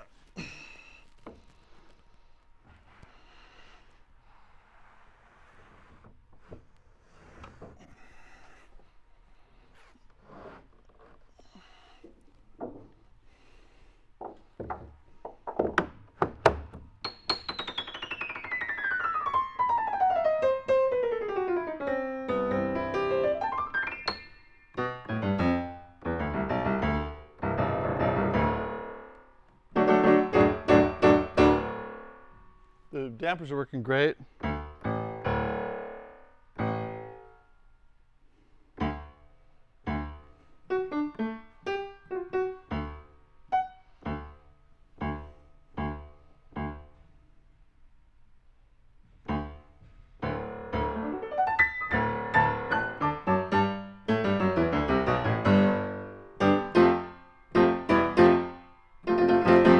That's that low F. That harmonic's not bugging us at all, is it? These take a little longer to shut off. They'll get better with age, but I mean, it's just, I'm not crying over it. It's, that's better. Maybe just changing the tilt on that a little bit. Okay. Okay, we're going to check the timing of this fourth damper in. And it's just right where we want it to be. And this one is too, but they're just a little different. So I'm going to raise the tray. I'm going to go ahead and ditch this power cord here. I'm going to show you. We're going to raise the tray just a bit. Sorry if this messes with my sound a little bit, but hopefully it's all right. So we're going to adjust this nut up and raise the tray just a tiny bit. I can't do it with my bare hands, if you can believe that. I don't understand why. Or I can also use I still have my dummy Pitman in here. He's adjustable. So I'm going to take my pedal out of the, what do you call that? My rod out of the pedal and drop it down. Okay, it's out of the way. Now I can bring this. Oh no, he has a bar there keeping him going down. That's wacky. I'm gonna take that bar out. It's not needed. It's not supposed to be there. I'll just leave you. That for a minute. Go get my bar. Okay.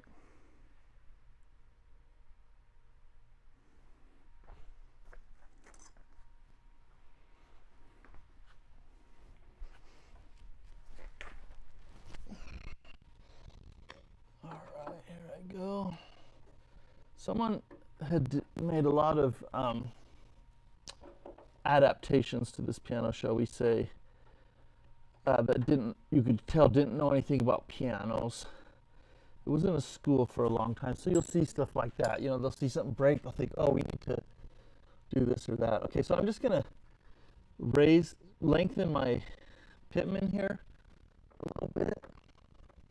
I just want to get the tray up where all of the under levers are resting on it, but the timing is still where we want. Then I'll loosen all the screws on those under levers, all the dampers I need. And I think we might be there. Let's go check up top. And then retighten them with the correct timing, and it should be way better and more uniform, because I don't like how the treble we're lifting so much sooner than the bass It's really hard for you to see maybe, but the treble's wiggling right now, but I don't see the bass wiggle till right there. So let's check our timing on this note here. So we're seeing the hammer goes up right to there, and then you see that damper up there move, right? Let's see. Here we go. Right there. And the key is only going down about a third of the way to about right there, which is what we want. And then here, same thing. I mean, it's not bad. The timing is okay, but it's just a little later than what was up there, okay? So now that they're resting on the tray, I'm going to pull the action out, confirm that they're resting on the tray, then we're going to reset that timing. Okay. Yeah, then we're going to, because having perfect damper timing with the pedal, there's just nothing more beautiful. It's like, oh, you can create such awesome effects. And when it's off, it's just like, meh, you know. So let's get the action out of the way again.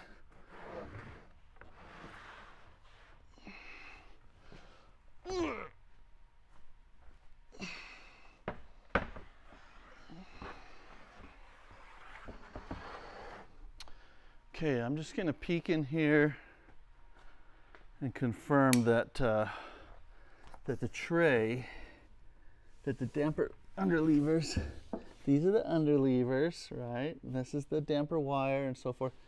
But I want to confirm that the tray, they're pretty much resting on the tray. So they should move simultaneously. There shouldn't be any gap between the red felt and this right now, because I've raised this up on purpose. And there is, and you notice there's some that are late, right? Like that's not moving when all the neighbors are. So now, and this isn't moving yet. So now I'm going to loosen all the screws and retighten them sitting on that tray, and it should have a much more uniform lift, okay? So that's what we're going to do, and I'm kind of getting excited now. Maybe we're past the boring part. We'll see. All right.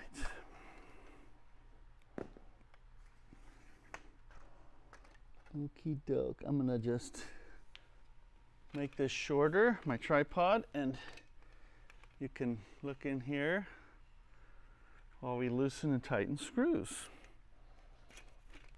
Okay. Yeah. Okay. Yeah, in here. Well, that's not short enough, is it? No siree. No siree. There, that's a little shorter. Zoom you in here a couple notches. There. I think that's a good view. I'm going to loosen all them screws. If I can do it with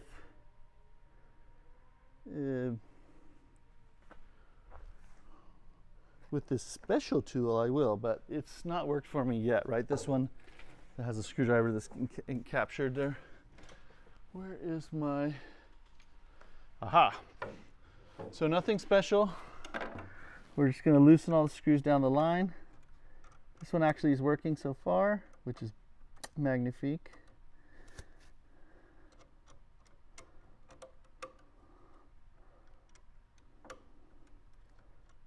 Okay, let's do it. And like I said, now we've kind of, the strings are all level where they're going to be. The felt is compacted over a number of days, actually. I don't say that that has to happen always, but it's nice. And we've aligned all the dampers. We've squeezed the felt wedges so that they're sitting down where they're going to on the strings at the height that they're going to. And so it should make it really easy to time these just by loosening and retightening the screws. It's one of the reasons why we went through the trouble of, what do you call that? Drilling out these underlever holes, the hole where the damper wire goes up here, because then it's that much easier. They're free, so it's easier to change the timing quickly without having a lot of issues.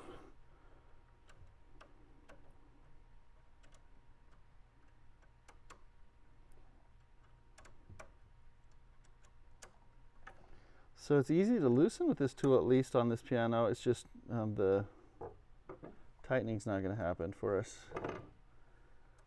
very well. Maybe it will on some, but not hold my breath.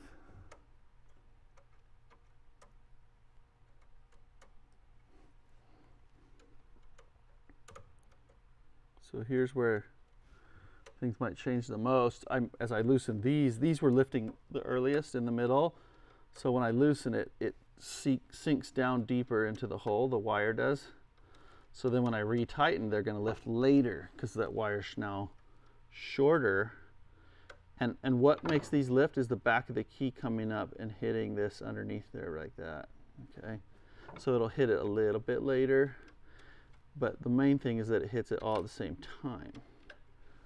I was okay with the timing of it to the keys. It's just it wasn't consistent across the board. The treble was lifting before the bass. Okay.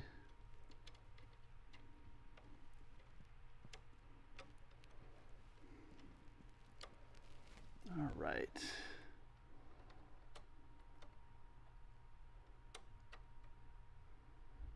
Is that one loose? Kinda. There, it's loose.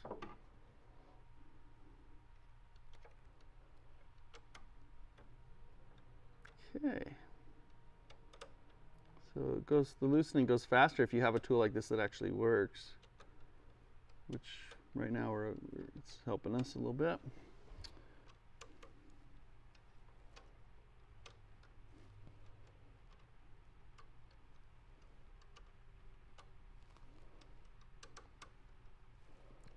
I think you should just do like Phillips screws for this because they don't want them tighten that tight anyway. Well, maybe that's not a bad idea. Maybe it's a bad idea, I mean.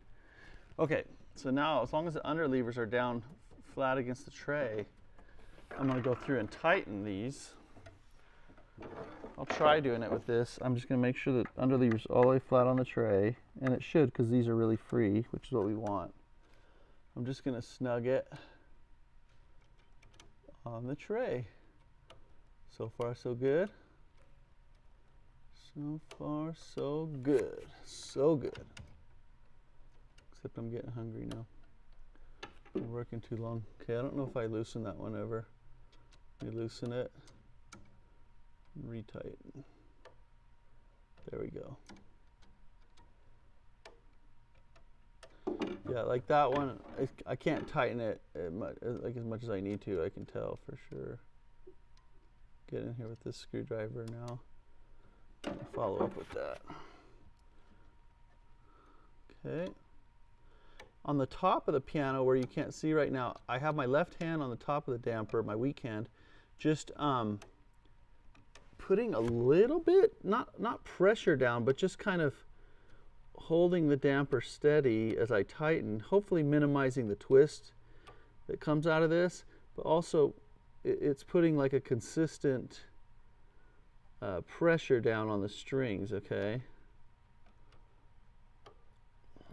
That one's going to be interesting. It'll be late probably, but we'll address this one. This is the one that it has to be so skinny up top to go in between the three bass strings. And don't worry, I know that that's poking up now. It's because I raised it out of the strings after tightening, and so there was a twist in it, so it won't go back down all the way, but it will as soon as I just fix the twist.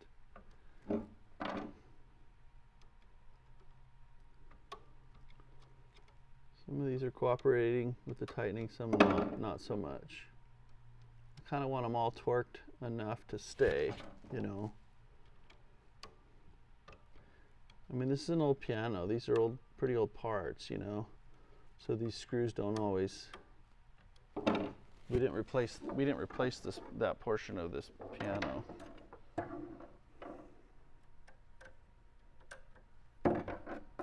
That one needs some help with this guy.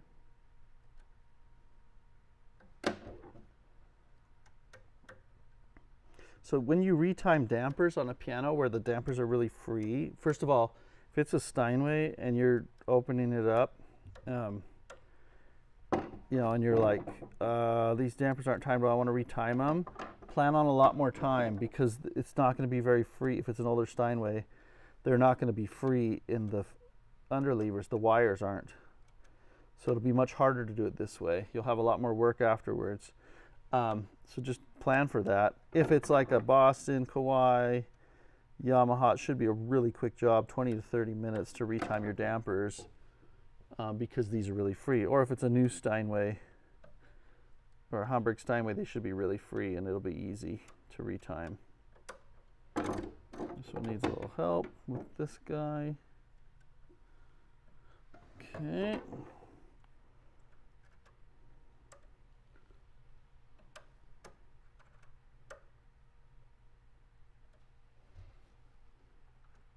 So anyway, what I was saying, mostly with the pianos that are where the top flange is free, the wire's free on the top flange, all you got to do is, what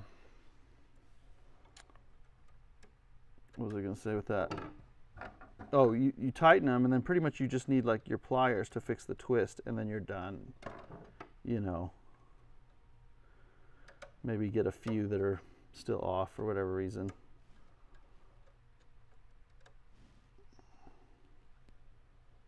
Yeah, I figured I wouldn't get a lot of people for this. It's funny, people say, I want to learn how to work on dampers the most. But, you know, as far as the ability to film it really nicely, you know, and have it be a good session, it's a little harder without someone filming for me. Also, it's kind of like you just need to do it, and then and then get the skills for it.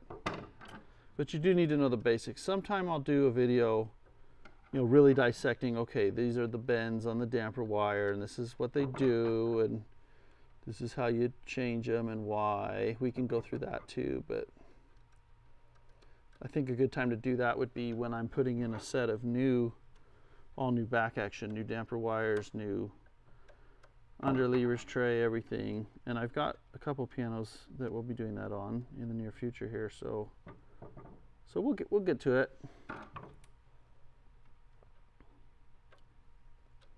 Let's see, are there any questions on the chat? Because I can kind of, with the nature of this, it's not hard to talk or read and do this at the same time. I can just have my phone up top the piano here and look at it really easily. So if you do have anything you want to ask, dampers or whatever else, go ahead and throw it up there. Okay, let's do this. Okay. These are all tightening pretty nicely.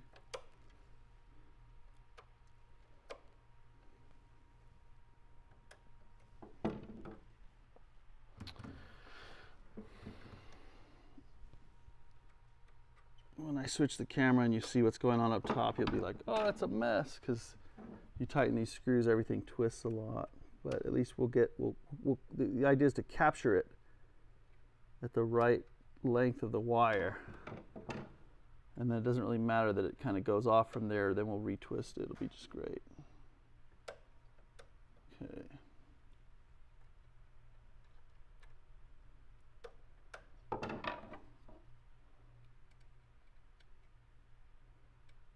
I am kind of encouraged by how well that F2, that's that shortest note in the tenor that I was wrestling with, how well it's damping now by just changing that felt sticking out more. It's a trick I can use if I need to, I guess, if I run into it again. Okay. You try not to push back on the underlevers very much when you're tightening them, okay? But sometimes when the screws are messed up, you kind of have to a little bit, but then you can always just bend it, you know, bend it forward again, it'll be fine. All right. Coming down the home stretch here. It just bothers me when I can't tighten them as tight as I want on a few of these. No, I can't do it all with that tool for some reason. All right. Happy with that. So at Steinway, I did do a damper class at the New York factory at Steinway a little while ago. Well, not a little while ago, quite a while ago. And at that time anyway, they said one of their processes is their first step is just to get the flange, the underlever free on the wire like that. And so they bend the wires such, and then I noticed their holes now on their newer pianos are bigger, like what we did here, drilled out here. They're a little bit bigger, more forgiving, so that you can have that free, and I think it really does help time the dampers so much faster when you have that set up. So that's like their pre-regulation step. Number one is just to get them free. And if you have to make bends to align things better to do that, then you just do that. And then from there, they just kind of do what I'm doing here. Time it, and then just get them aligned and working. Okay, now if I show the top here,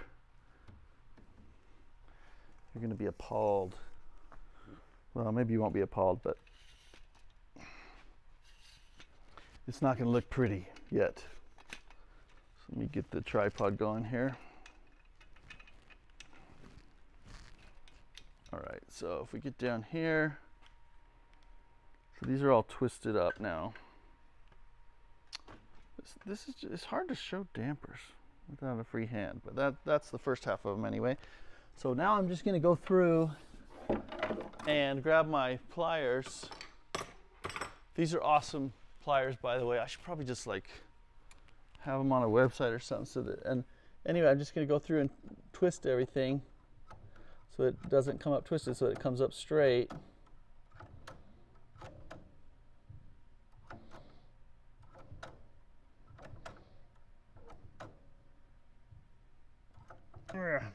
That first one's a little hard because it just axis. And of course I overdid it and go back the other way. Okay. All right.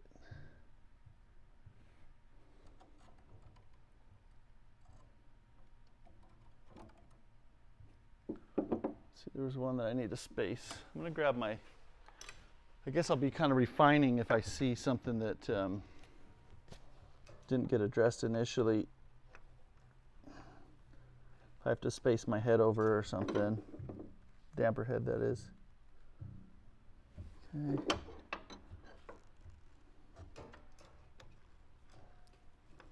Okay.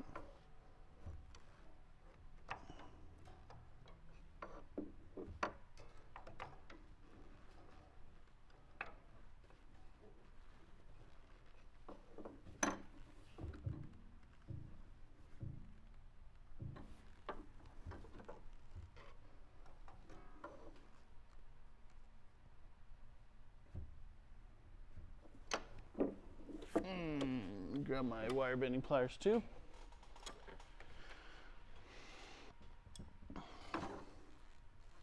Working down here at the very bottom to start, so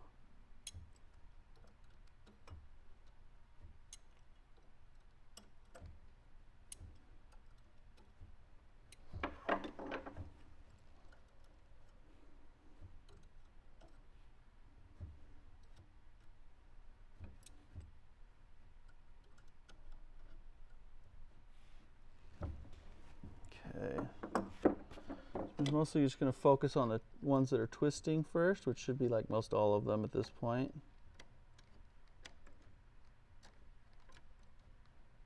Because they all kind of want to twist when you tighten that screw.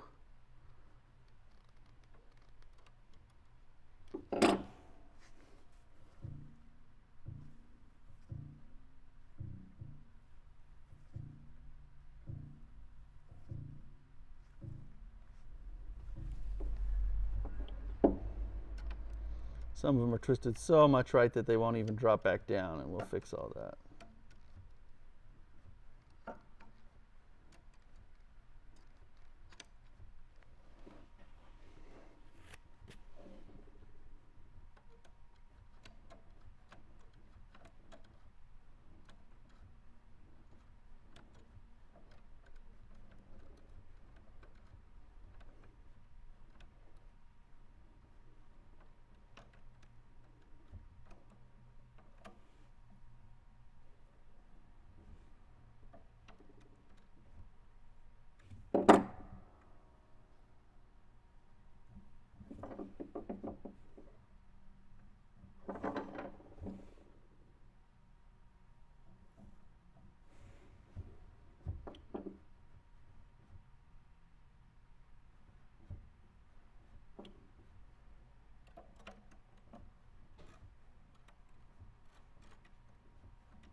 I'm not seeing any questions on the chat here.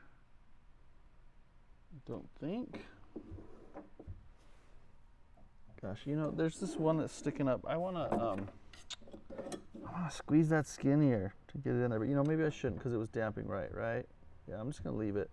It'll work its way in after playing for a bit. Okay, so we're gonna fix the worst things first.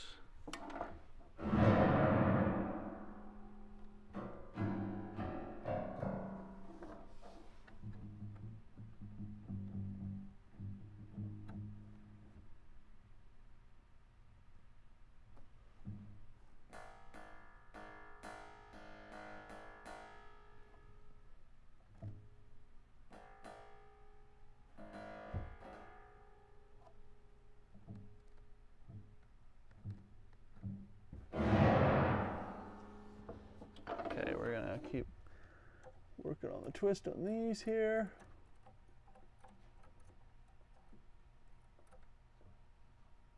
Okay,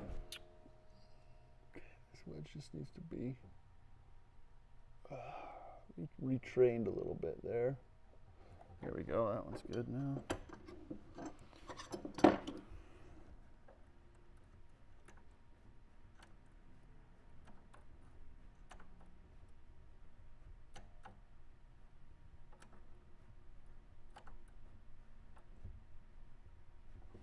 Okay, just gonna do a twist on these. You can lift with your finger really slow, that helps see it really easy.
Okay, we're getting there. Starting to line up there. We'll kind of move things along towards the treble section. I just need to make room for my chair. Start to make this look good now.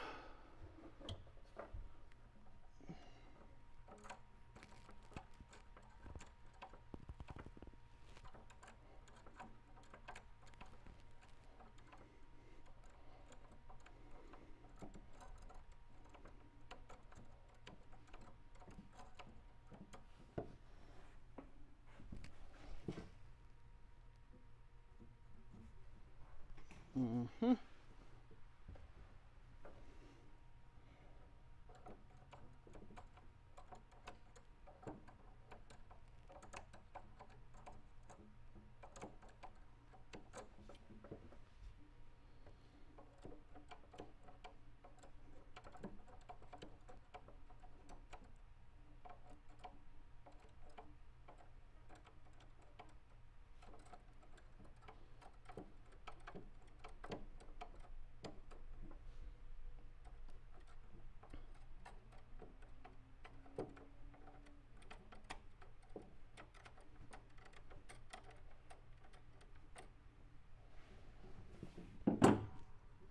Oops, couldn't get there.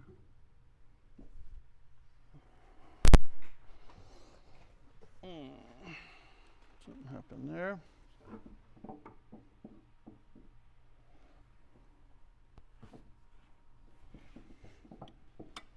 That's weird. Something's funky on that one. Check it out. As far Where's the alignment to the string?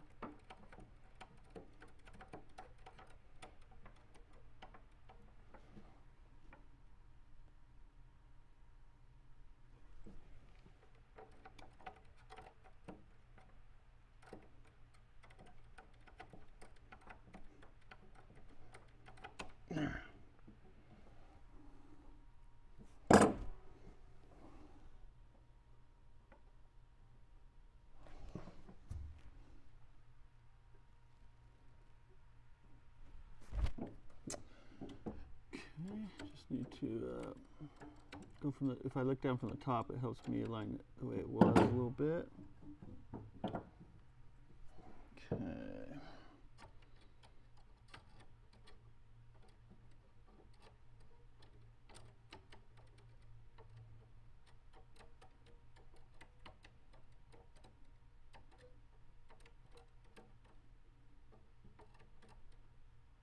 Okay. Getting there, we're getting there. That's mostly just all from the bottom, just kind of figuring things out. I don't know what's up with this this note, but that's what it is. I'm gonna space it over.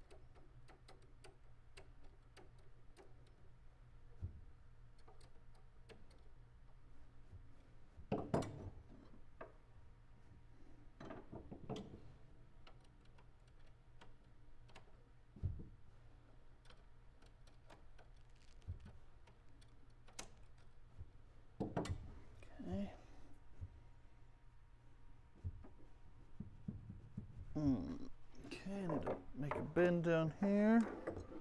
On that one, it's traveling wrong.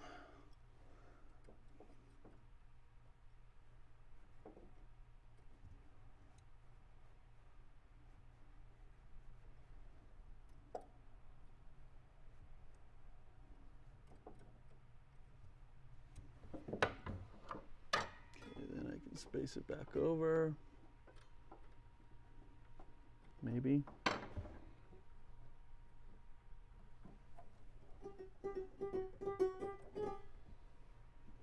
Okay. This one is turned wrong here. Oops. There we go.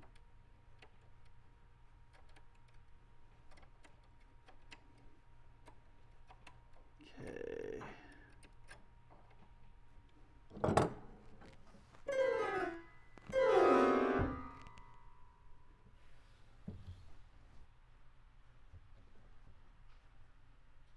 See how it's going. Don Pryor. I understand you were a voice major in college, so where did the piano chops come from? Well, I started with piano when I was little. I jumped on the piano as soon as I could because my older siblings made it look cool, so I started learning from them kind of when I was about 4, and then I got lessons when I was 6. So, yeah. But honestly, working on pianos is, I think I've improved the most since after college and working on pianos, and just I've practiced things. If I tune for a competition, just really been taken with a certain piece, just kind of got to, oh, I'll try and learn that piece, or tuning for a master class with someone really great, you know. Then I just try and soak up everything I can and play around with it. I haven't been practicing as much or learning repertoire lately as much as would be good for me probably, but I do like to practice. So I've played since I was little. Okay.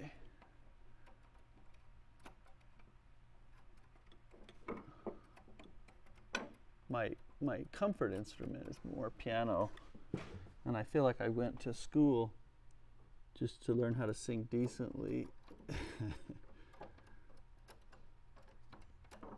Because I felt that was more, I guess I was more interested in taking lessons in voice at that point, because I felt like I wasn't very good and I wanted to get better. It was a way to get into the program. You had to audition with an instrument to get into composition, which is what I started in.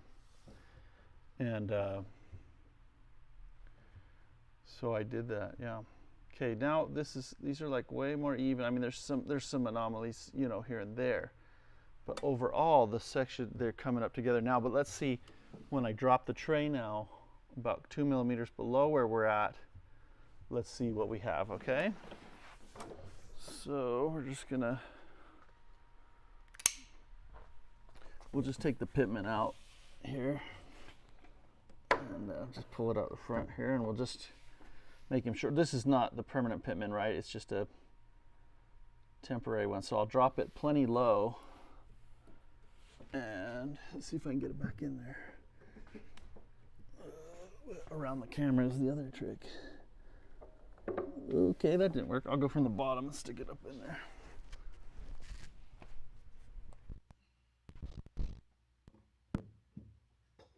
Just attach the pedal so it'll drop lower. I can stick this up in the tray, and the corresponding hole here in the pedal.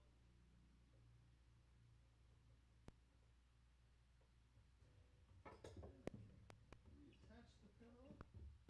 You should have a lot of play right now. Way more than we're going to, okay?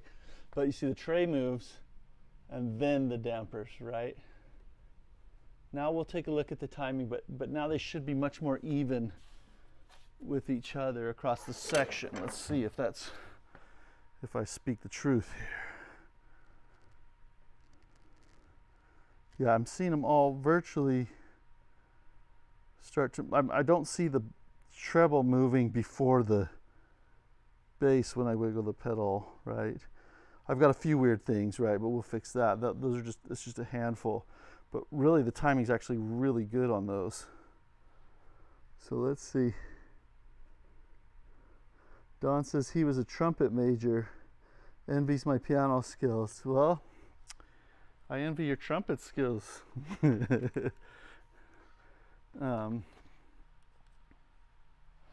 Okay, so now I'll just fix a few things. This one is lifting late because it's not seating down into the strings as deep as I would like.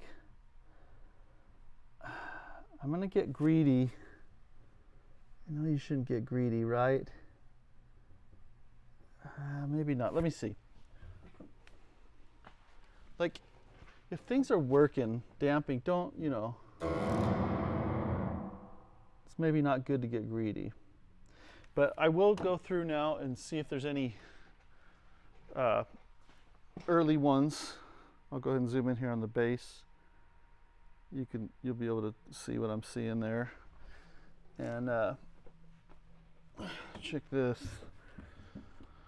So, you know, as I wiggle the pedal, these things are wiggling a little bit. There's just a handful, there's like 2 or 3 or 4 across the piano. So I'm just gonna pump the pedal, loosen the screw, let it go a little deeper, retighten, fix the twist. And I went too far, right? Whoops. It's not always easy to do this, but it's not impossible either.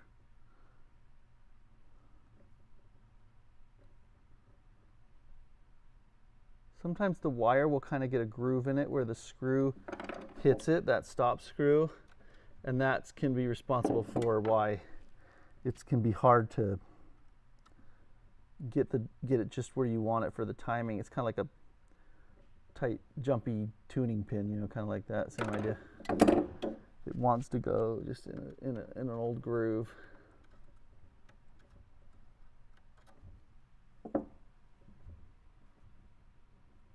Okay, again, I'm just getting rid of the early ones.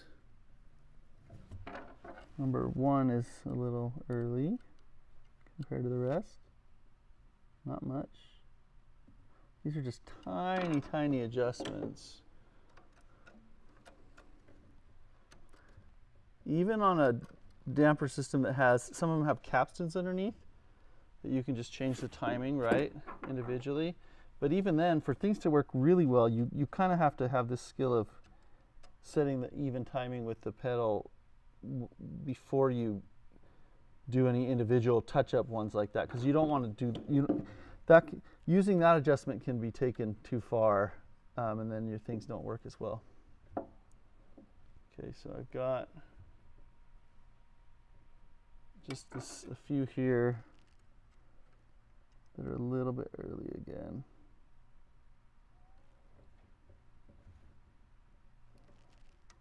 Okay.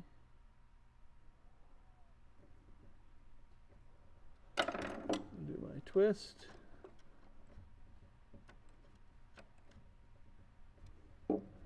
It's kind of funny though, I'll play the piano, I'll just be improvising, and I actually enjoy listening to the recording of it after the fact more than when I'm actually playing.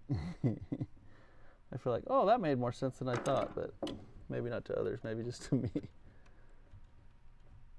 I do like to improvise. I always liked jazz. I was in the high school jazz band playing piano when I was in high school. I really enjoyed that. But I also enjoy just learning the classical repertoire for sure.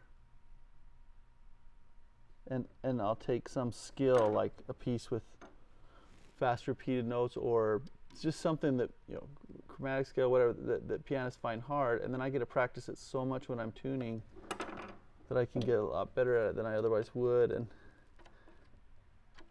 I don't know, I just kind of enjoy getting those little fun little party trick skills, piano party tricks. Okay, let's see.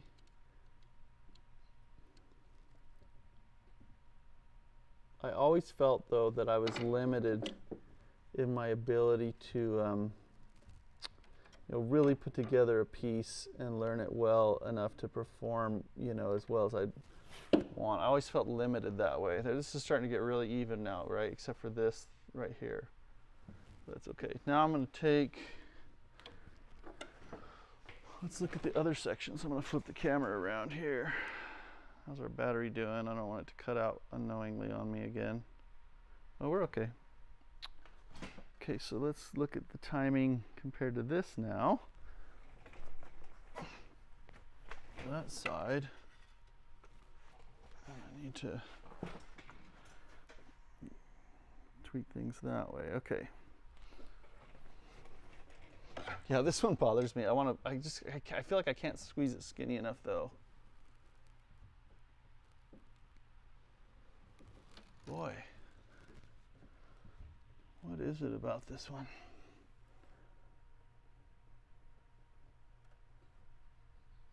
I'm going to be really honest here. In retiming it, the treble still is a little bit, a lot of them are too early. I don't know why, it's kind of lending itself that way, so that's okay. I'll just keep going through each one then.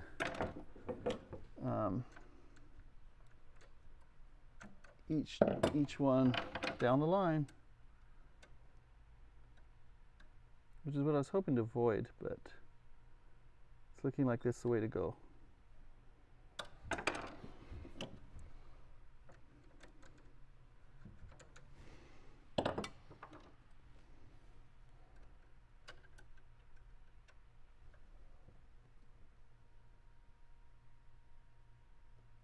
Oh, someone's asking a question here. Can you demonstrate, Trevor Timmons, can you demonstrate where the damper lift stop should be set to avoid slap back felt in the key with a hard blow?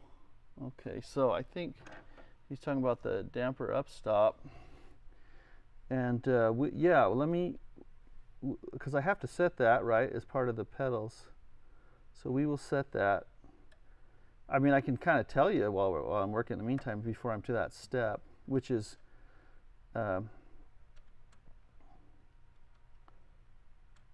really you just want it, you actually want that upstop set pretty tight, so that the damper isn't free to flop flop around above, because it always feels better, I think, in the touch to me when it's like really close. So, but basically you want the damper upstop to be so that when the damper's lifted, now on a Steinway it's a little different because you, the tray and the underlevers pivot on a different center.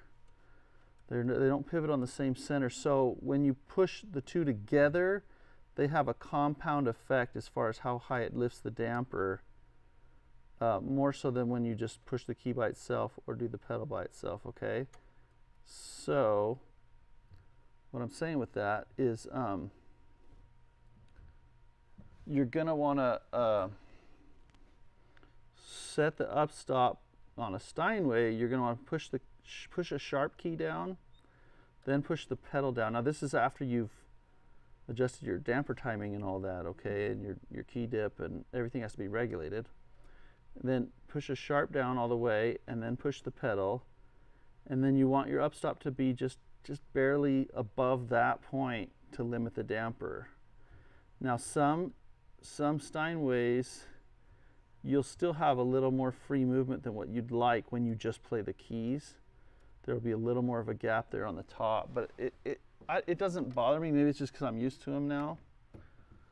But that's a good question. So I'll show it, of course. I will. But hey, look, it's not taking that long to wrap this up. I'm getting close. The timing's getting more uniform across these.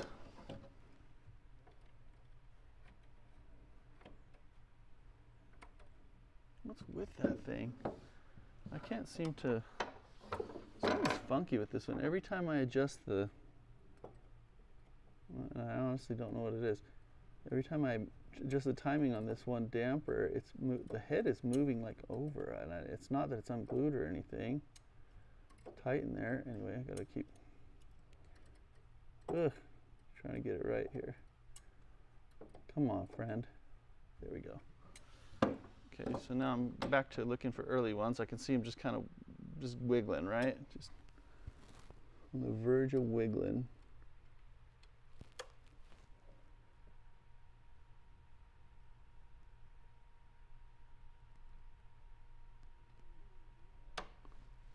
It's so quiet in here, I can hear a fly buzzing around me.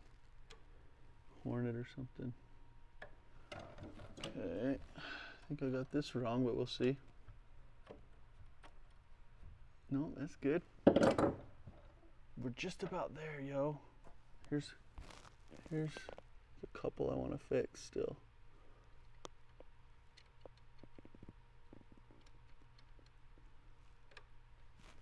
It's worth it to be picky on damper timing, I think, especially on a 9-foot concert piano.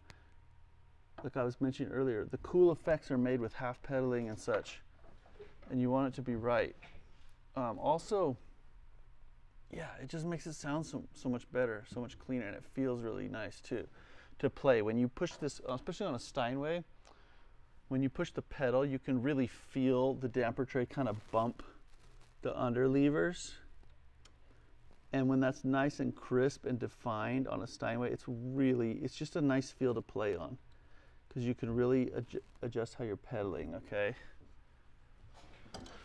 Okay, I think I might be to the point, since these are kind of new dampers, that we are as timed as we are going to be for any given, and expect it to be stable, for any given amount of time. So let's take a look at the whole thing with the camera. Let's see, we'll zoom out a bit. Okay, I'll go ahead and just put you on the back side maybe. Zoom in a bit so you can maybe appreciate the timing a little bit, but hopefully that shows it. But I can bump things. They're all lifting at the same time. Like I can feel them bump my hand on the right and the left, both ways, and then they lift, okay?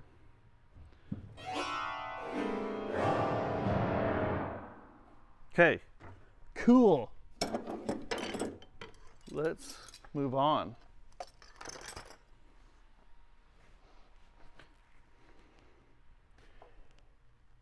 Trevor Timmons says, great answer. Thanks so much for clearing that up. Yeah, Yeah, Steinways are different than others. Some people say like 1.5 millimeters, 2 millimeters, but I like just minimal play after you push the key in the pedal.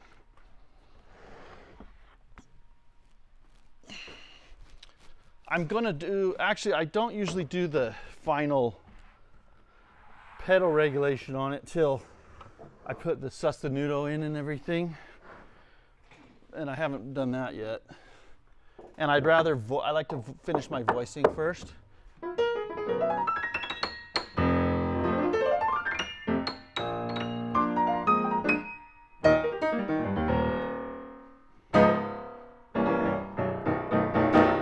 You're gonna have some overring with a 9-foot piano. That's pretty darn good. Here's this low F2. Yes.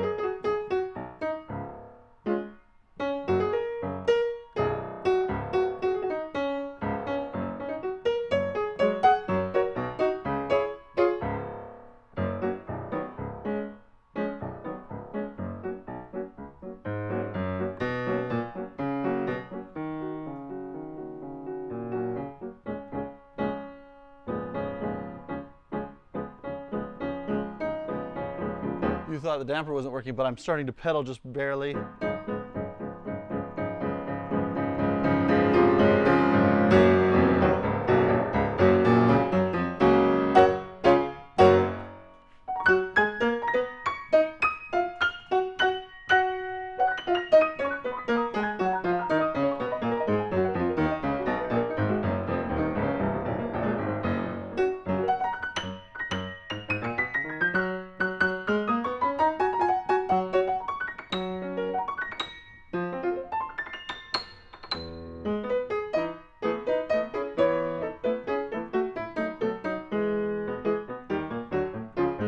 I'm not just performing here, I'm just getting the feel for the dampers, but they're great. I'm so happy with them.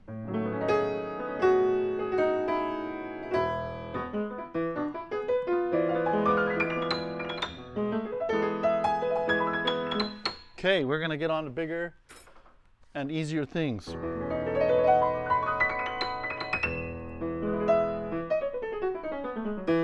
Okay, I've been messing around with Pianoscope, which some friends have kind of introduced me to, and it's really cool. And I'm gonna do my fine tuning here on this. On my streams earlier today, I was tuning my appointments with it, just trying to play around with, okay, from the default setting, is it tuning how I would by ear, or close enough, or better, you know, than I would by ear? And I've gotten a little more familiar with the settings where I think I'd want them to be. I haven't had to do a pitch raise, but I don't know if I'll have to do one here either. I think this one's close enough to being similar in pitch. So I've kind of been slowly picking at the manual, picking up tips as we go on that one. But let me plug in my chat phone so I don't lose the chat.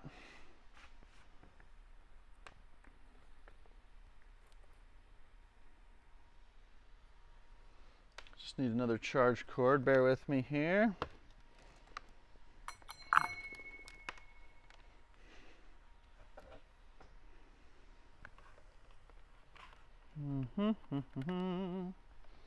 Okay, I plugged in my chat phone so that battery shouldn't die. I'm going to grab my iPad, as my nephew used to call it, my iPad.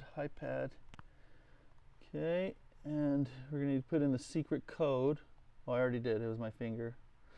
So let me see if I can get you into, I can talk more freely about Pianoscope as I'm using it here in the shop. I didn't want to disrupt people, you know, people's homes. I ask permission to film when I go, but you know, it's their sacred space. I sometimes I'll be there when no one's around and it's not a big deal, you know, or they don't mind, or it's just kind of a more relaxed atmosphere. But today I felt like I needed to be a little quieter. I know you can't totally see this here. I'll go ahead and zoom it in on a little bit more though. The quality of the picture's not so great, but let me grab my tuning stuff.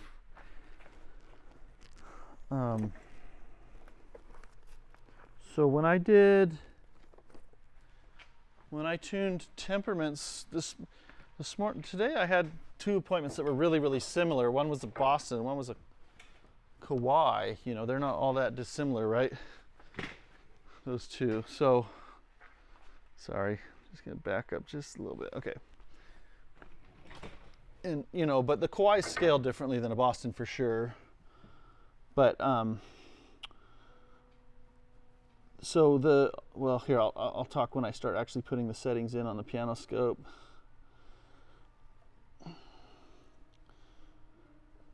And I may have mentioned this, maybe some of you have caught this before, but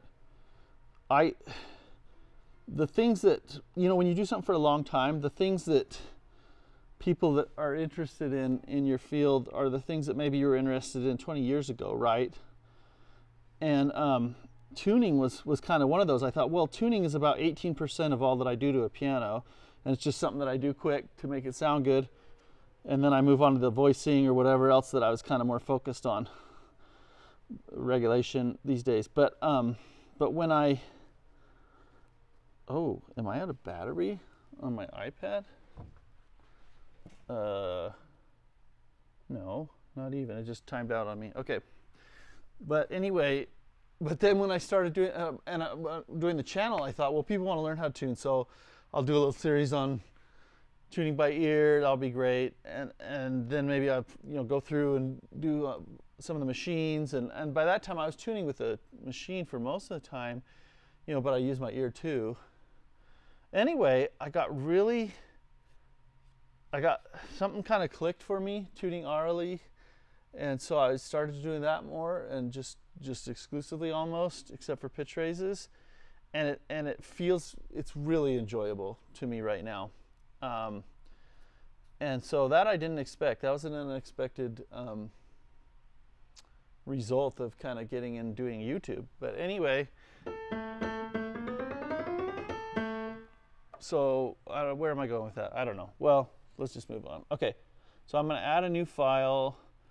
I don't need to do anything on it here, but here they have a tuning style, and that's where you get to kind of choose how the algorithm on here favors certain intervals. Okay, and I'm not sure if algorithm is the right term, but bear with me if it's not. So balanced is it kind of, and I'll show this a little better in a second, but right now I'm going to go octaves pure, because on the pianos I did this morning anyway, they were about 6 foot. I think they were both around 6 feet thereabouts, maybe a little shorter. And oh, by the way, hopefully I have enough battery on this thing still for my lav mic, but anyway, on those pianos I liked this octaves pure setting. It seemed to jive with what I'm doing by ear. Temperaments equal, concert pitch. We're going to change the pitch. We want to go plus 12 high on this. I think I tuned it to 15 before. I might change this in a sec, which I'll have the option to do, and I know how to do that now. So I'm tuning it to 443 roughly, and then I'll just create that file. And then I have to measure the unharmonicity of every note, but it goes pretty quickly, and it's kind of fun actually. Okay, here we go.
Oh.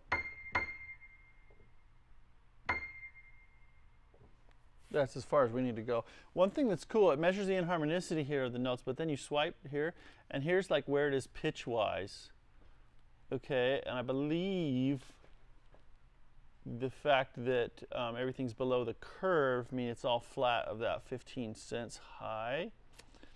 I'm gonna, I might change that pitch a little bit.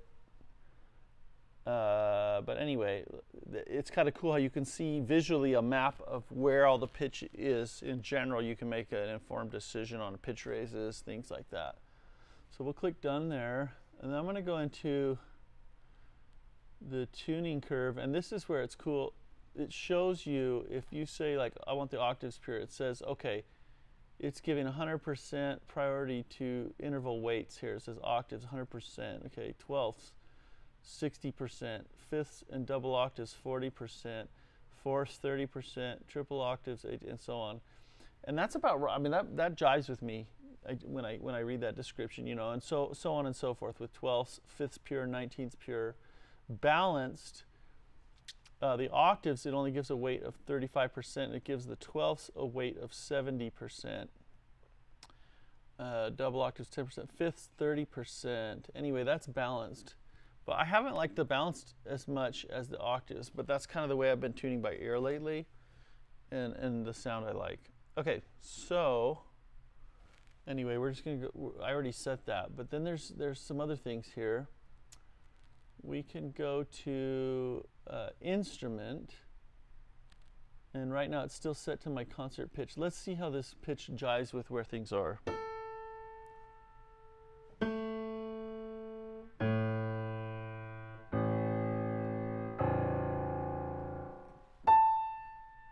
So I want, that's a little sharp. Usually with our instruments that we restring, we start at plus 15, you know, 443, but then we want it to kind of coast down to 12, plus 12 cents after a while. I'm going to go ahead and just tune it to plus 12 right now. So I'm going to go to instrument, concert pitch, then right here it's on plus, wait, it is on plus 12. I thought I was on plus 15. Oh well, let's do 12. Okay. I thought I did 15, but maybe I was smoking something. Okay. Anyway.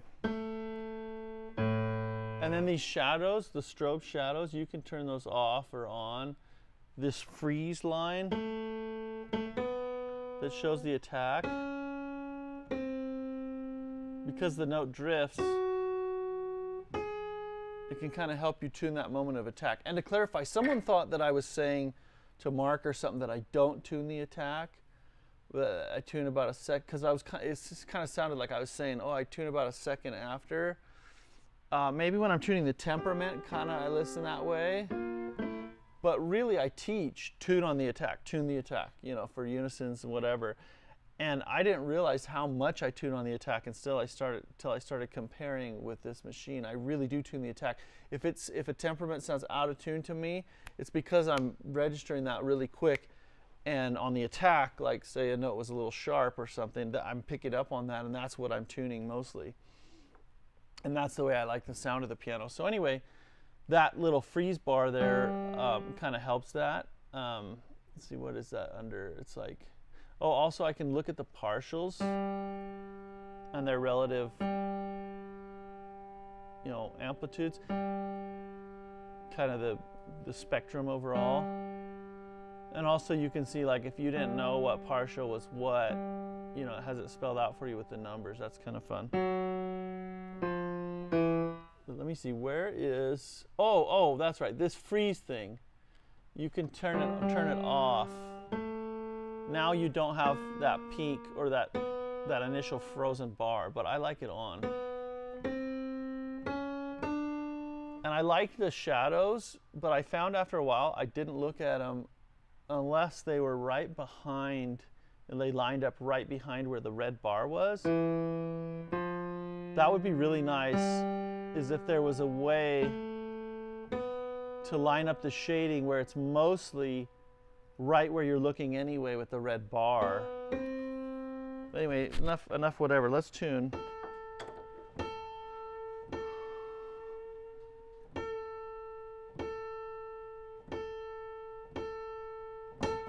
See, when it's behind the red bar, it's really easy to zero in on.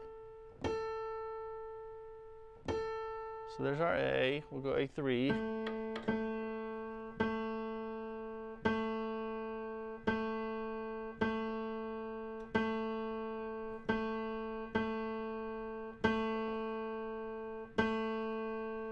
Okay, so that's saying I'm right on. Let's listen to the octave. It said it was gonna prioritize pure octaves, and that's what I hear. I love that about it so far. You know, it's like, yeah, that's what I would tune by ear.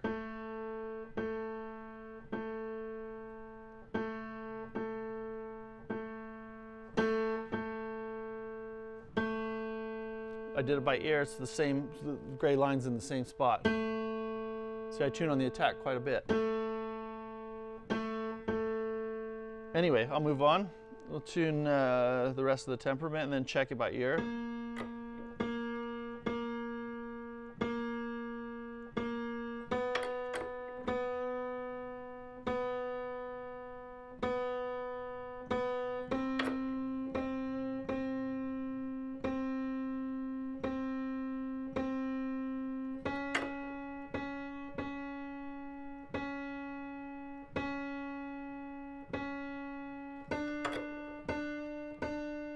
See how I kind of wish those shadows were under that red line all the time. I don't know how possible that is since it's like a strobe function, but I also love how, like, okay, let me turn off those partials, right? I don't really need to look at them. I think I can hide other stuff too. Let's see, what does this do? I'm just for fun, I'm gonna turn those off.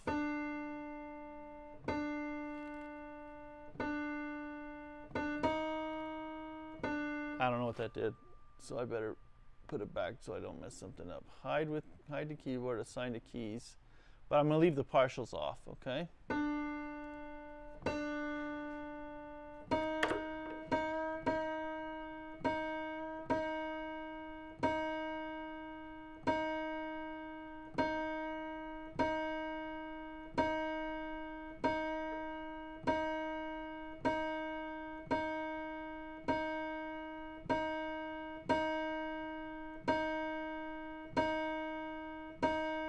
Sometimes when I get frustrated trying to get the line on, I just do it by ear and then I can get it really quick, but it's just familiarity probably.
I kind of started doing this automatically, where if I can get the gray line and the red really close together, like they don't end up as spread and they're on 0 or roundabout, that's where it seems to be the best, and it's probably more stable too, I'm guessing. So I kind of just naturally went to there. Okay, the A's still fine.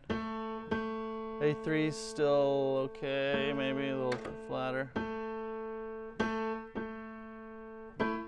Okay, let's listen to the temperament. Beautiful fifth. Beating fourth, great. Beautiful fifth. That one sounds a little busy to me. Let me check the F sharp. a C sharp.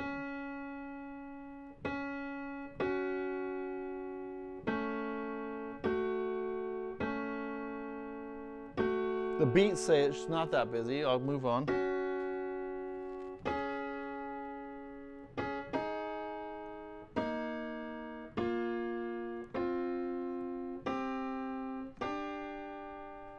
That one sounds pretty pure. Let's check the D and the G.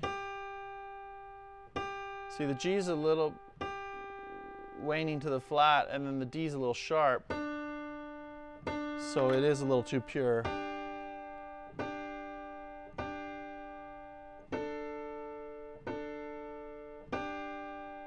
Now let's check the D. A lot better there.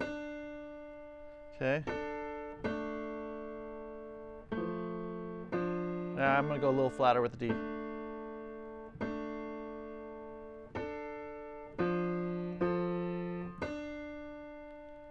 See, it's right. Like when I get it, it's right. It's just when I think that they're different or whatever, it's just there's subtle deviations, you know, as opposed to being right on.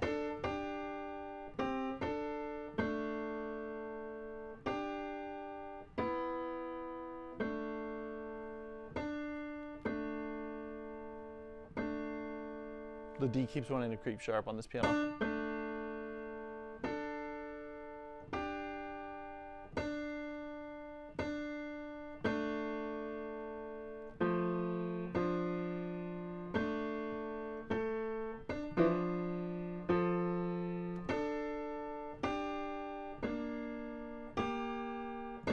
So anyway, the temperament's great. I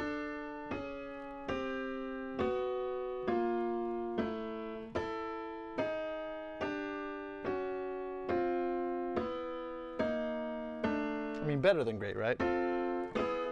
It's equal. Okay, now we'll just keep tuning. I'm just gonna go with the machine on this. I'll check my octaves once in a while if they start to not sound right to me.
I better check the chat.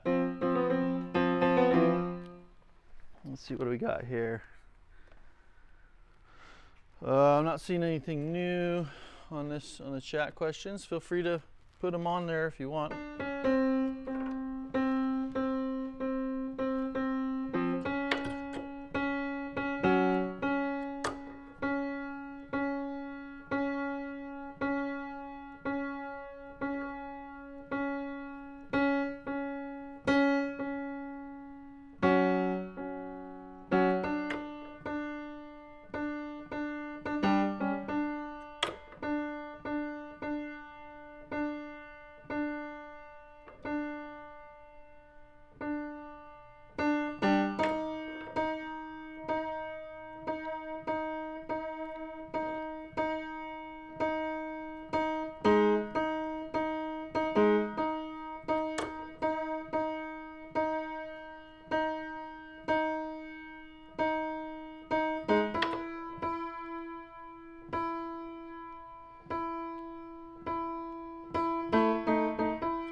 So my friend that introduced me to this program was saying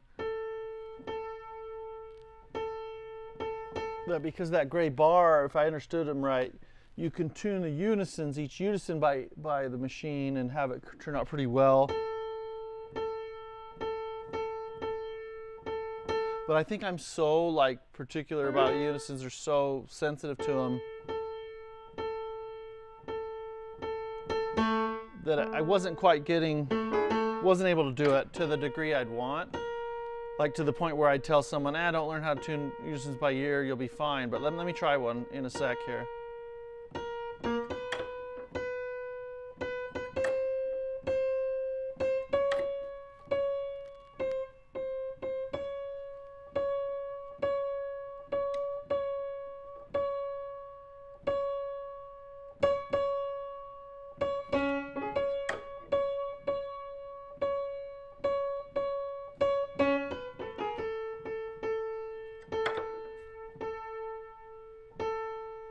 When I get out of the temperament strip, we'll do some.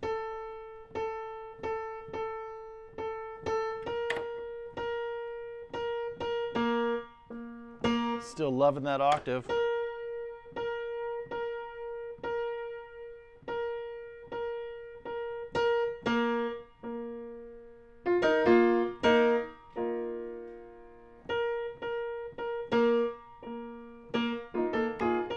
See, Trevor Timmons says, what tuning lever do you use? I have the Humble Hale extension lever with a 10-degree head. So this is a Fujian carbon fiber. You can get now a knockoff of this off of Amazon for about $70 to $90. I usually a 15-degree head for clearance, a little better. I have a really nice tip. It's a BKB. It was about $130, but Piano Forte Supply used to sell them, and now they don't. And the company has been sold and changed hands since then. So I don't know if anyone can still get their hands on a BKB tuning tip. Let me know. Not that this one's wearing out, but I love it. But my point is that you could probably get a knockoff hammer, 70 to 90, that's very similar to this, and I like it a lot. We use one in the shop. I think one of my apprentices has it practicing.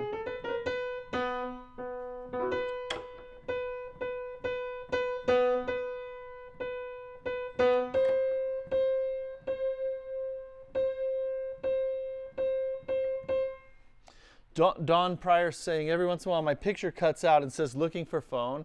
It's because I'm using a wireless app to turn the camera into a wireless webcam, and I'm streaming with software on the laptop. They're both connected through Wi-Fi. So it's going to cut out like that sometimes. It's not a wired connection, so you just have to bear with it. Thanks for letting me know, though, but I am aware of that one.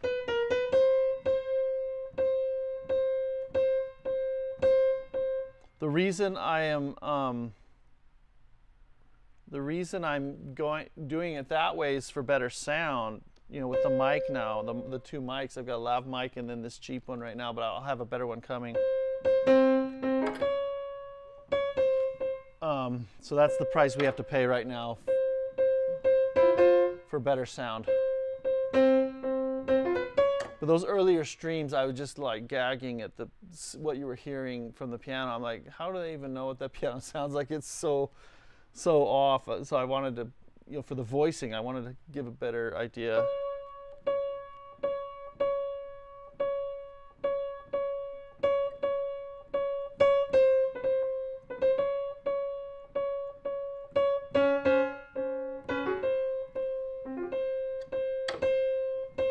Trevor Timmons says he uses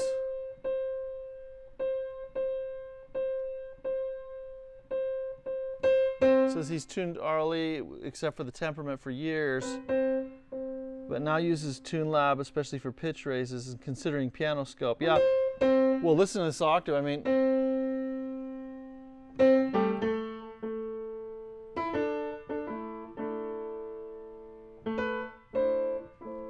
I really like it. Everybody likes different styles though, right? which I don't know why, but I think some people are just misinformed on what musicians in ensembles are going to consider to be more in tune or not. But working with a lot of string players, tuning for the symphony, things like that. You know, if the conductor's a string player, especially, like they're gonna respond better, I think, to a more pure sound. And melodically, I think it sounds great. You know, it doesn't bother me.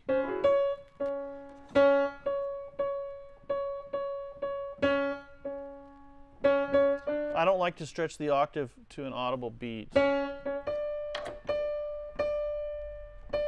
Okay, let's do the unisons on this one by the machine. Yeah, there's that kitty cat, Dawn, that comes and says, looking for the picture. just embrace the kitty. All right, I'm gonna tune the right unison on here.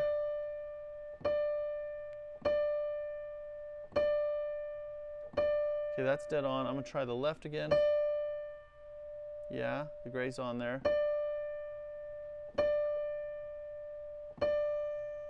There's some more motion in this string, right, than the left one. But I think that's as dead on as you can get. Now, oh, I chose the wrong note to do this on, because how do I mute now to hear just the middle one? A little harder, right? It can be done, but anyway. I'm just gonna do that one by ear. Trevor says the mic sounds great. He can hear everything I'm doing. Thanks. It is, we're missing some of the lows, so it makes the piano sound a little more percussive and a little brighter than the room right now. But you get to hear some nice room sound, which I like. Okay, let's try doing the unisons on this one.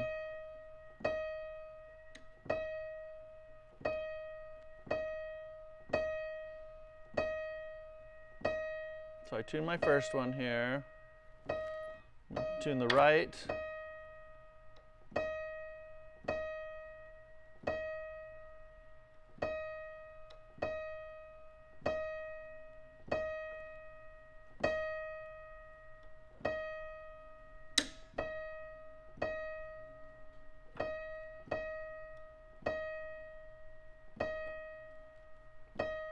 Having a hard time with the new tuning pin and the pin block here. Getting this where I want.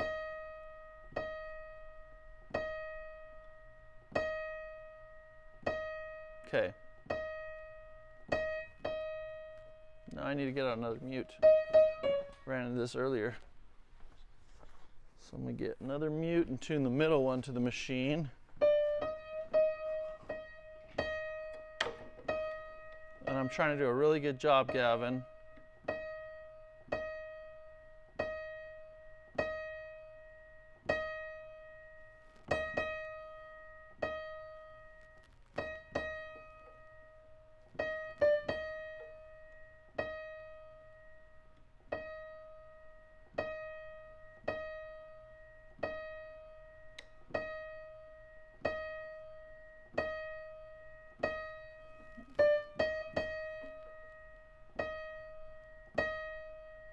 Okay, so I'll say I took the time.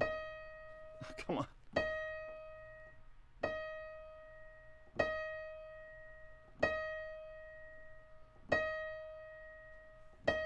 Okay, got the gray line on 0. There's the 3 unisons tuned to the machine. It takes a lot more energy for me to do it that way, but it's really clean, right? Slow lilt there, probably just because something moved, because it was like 5 cents flat. I don't know, that's pretty close though.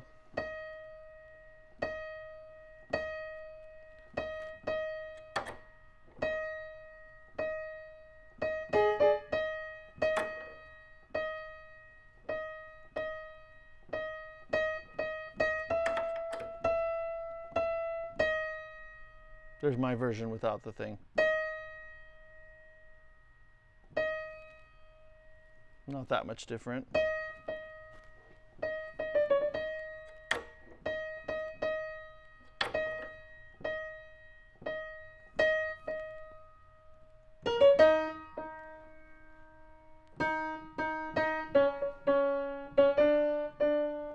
Okay, wait, this octave.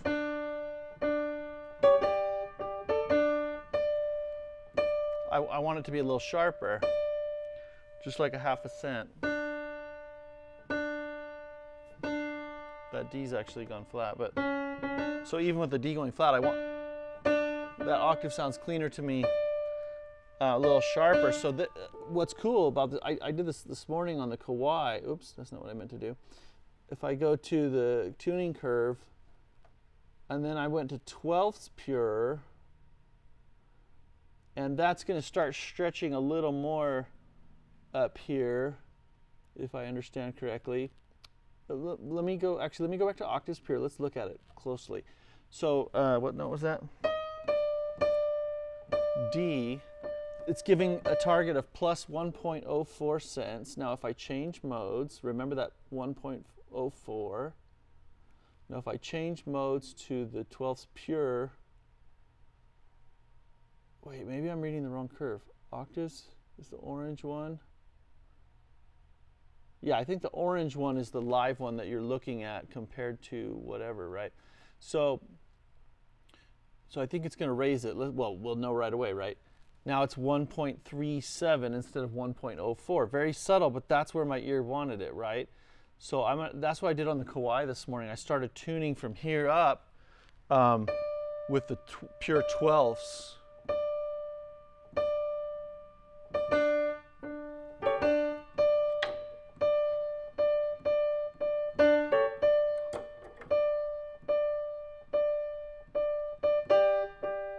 It made the fifth sound better in the octave to me.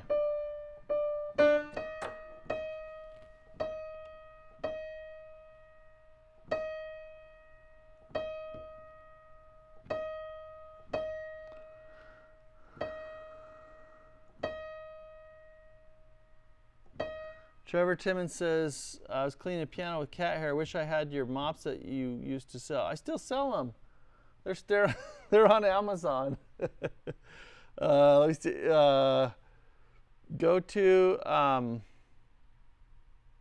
I can't get the link now, but they're on Amazon, the cleaning tools that I have. It's the wiper one and then the steel that have the double layer of felt and it's stitched on there. And they're blue now instead of red. So you can get them. And the only reason I started making those in the first place, folks, like is mine broke and they kept like coming unglued or whatever, the old ones, the Spurlock ones.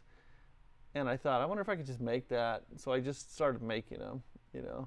So anyway, but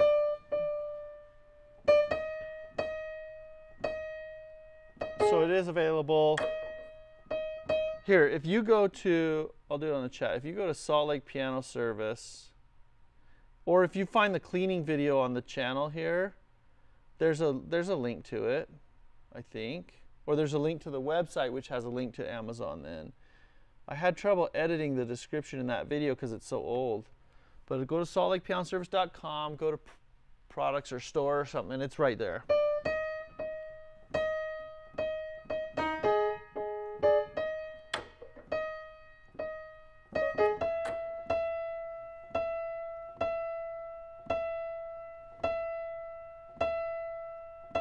Yeah, but I still sell those. That's the goal, is to try and like have it be my heating bill in the shop to pay for that, but we're almost there.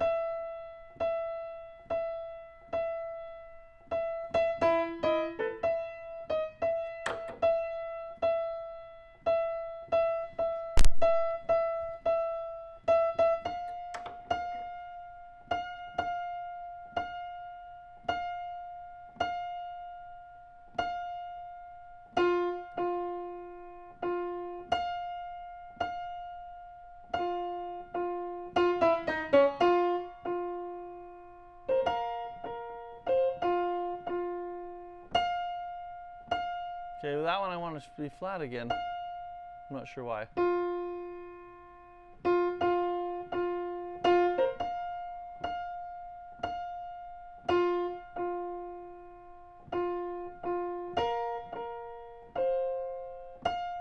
Yeah, that's where I want to tune it. No, it's good.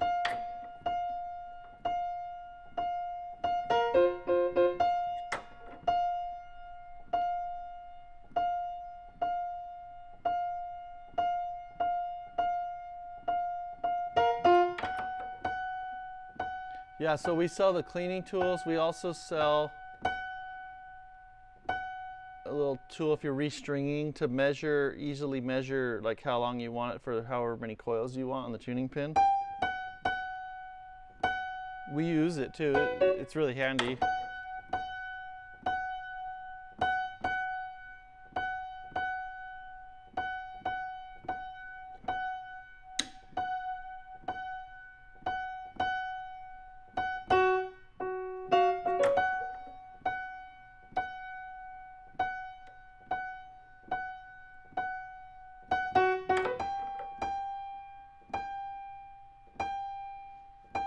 So I've got the mics that I'm going to use to record these streams.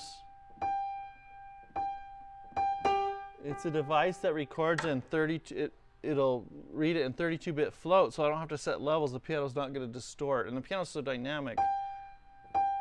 That'll be nice.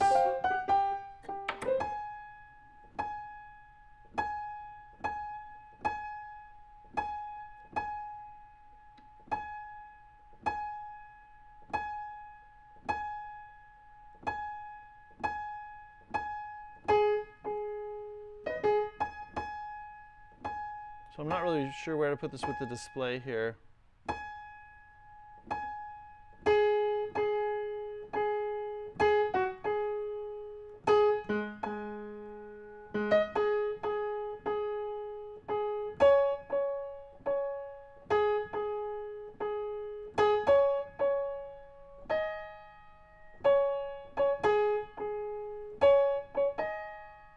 That's where my ear wants to put it. But the attack it goes immediately down to 0. The attack's a little sharper on that one.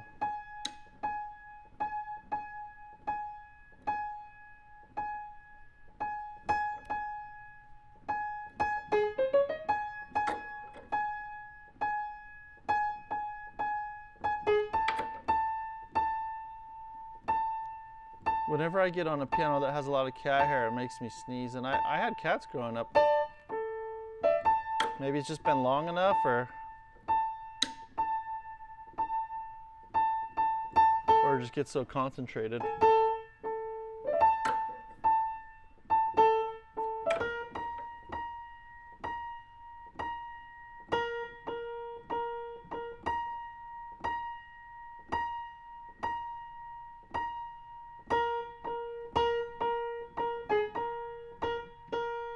This is the other thing I found tuning with this. The octave would sound better to me sometimes when it was a little bit off of what it said, but it's because the note below it had changed a little bit, drifted a little bit. So what's better? I don't know, to tune it where it's drifted to, or, I mean, one benefit you can see is you can say, well, you can catch it.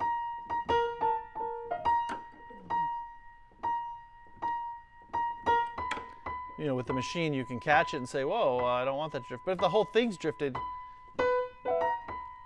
and it's not from like a pitch race kind of action, but temperature change while you're tuning, then you probably want to just go with,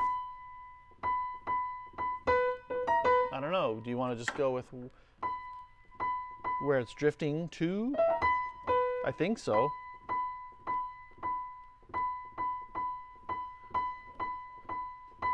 If it's not like a sunspot on the strings, those are, I don't know how you deal with that.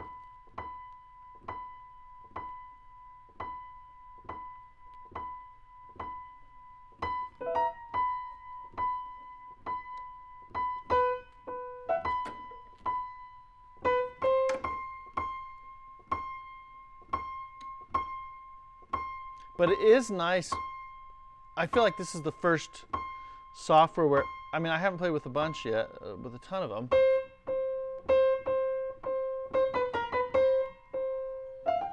But it's one of the first where I feel like, okay, if I just make a tweak on the setting, it jives with what I'm hearing.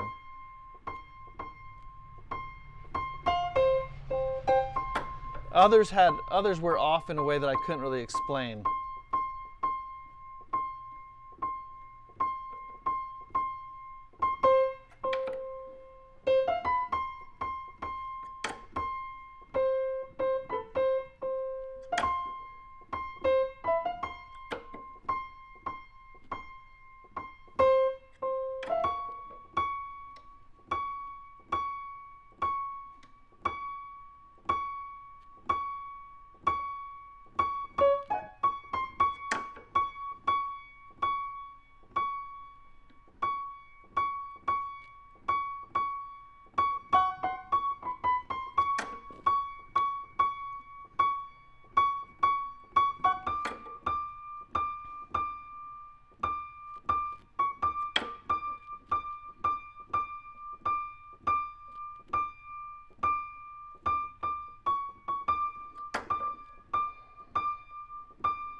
Yeah, with the iPad, I haven't noticed it drain the battery a ton today.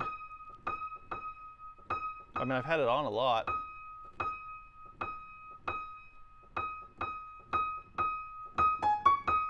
Probably a total of 4 or 5 hours.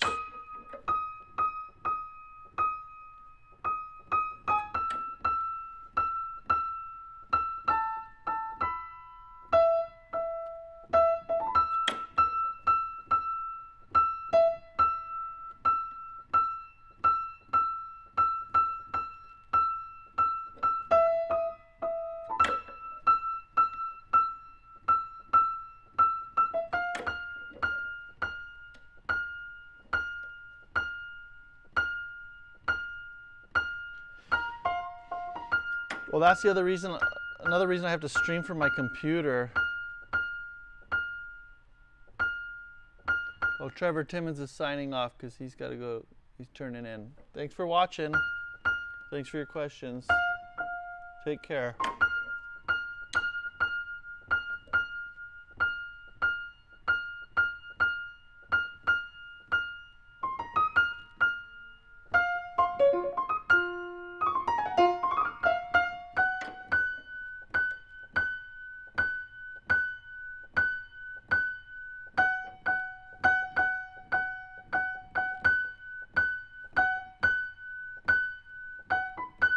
I'm gonna see.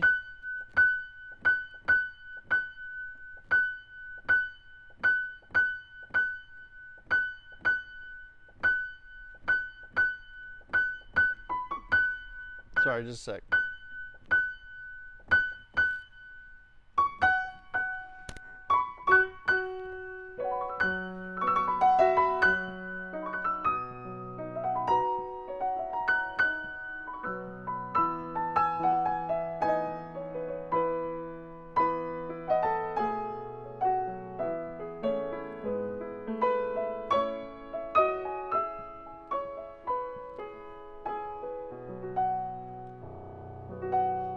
Okay, I'm going to see if there's a setting, and I think there is. I just haven't messed around with it yet. With the auto note, how it kind of follows you around. Let's see if I go in here.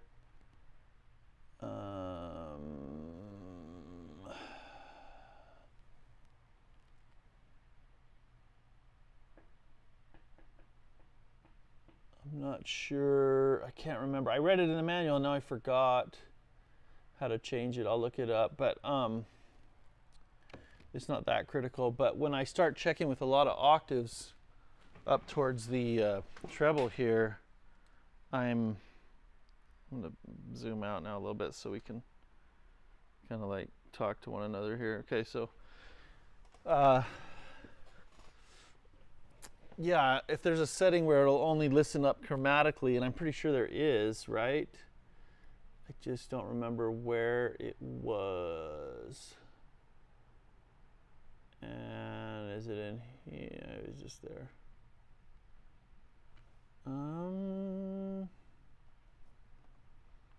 Gosh. Oh, right there in front of me. It's the arrows going left and right, which is logical. So I can go chromatic up, because if I start checking a lot by, oh, but when I'm there, then how, oh, then I can just hit the note I want, right? Oh, that's beautiful. Anyway, because when I started checking with octaves a lot up here, it was kind of a pain to keep it with me. So that'll work though. Where am I? F6, F sharp 6. There, I'll probably like that a lot better.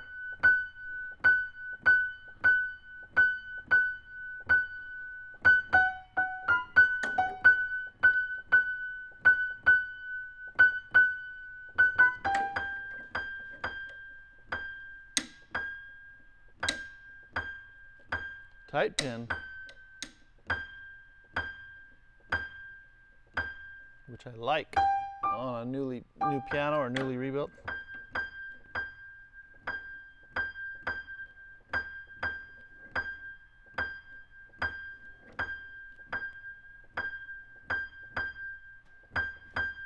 If you have a jumpy pin, I've gone over this before, just hunker down with an anchor here and then go slow, do a slow pull kind of thing. That'll help you get right where you want to.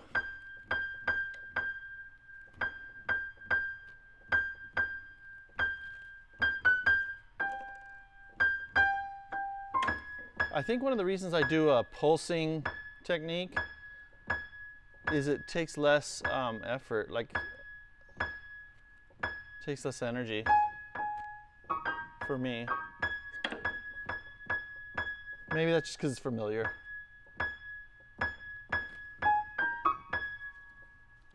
If you're out there and you've tuned a piano before, what kind of technique do you like? Like a slow pull kind of thing, or like more of a impact kind of thing?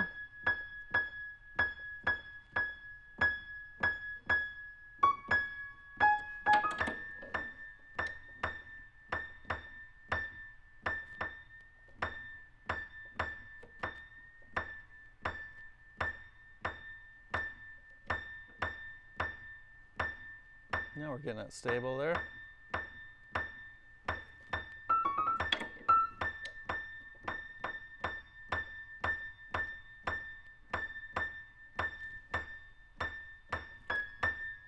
I wonder if I lost sound on my mic.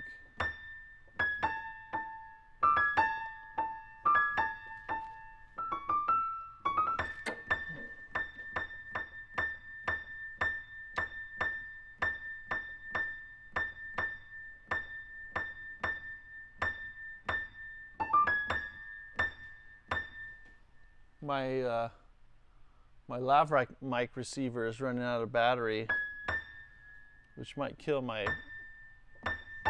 talking sound here. I might need to charge it over a dinner break here.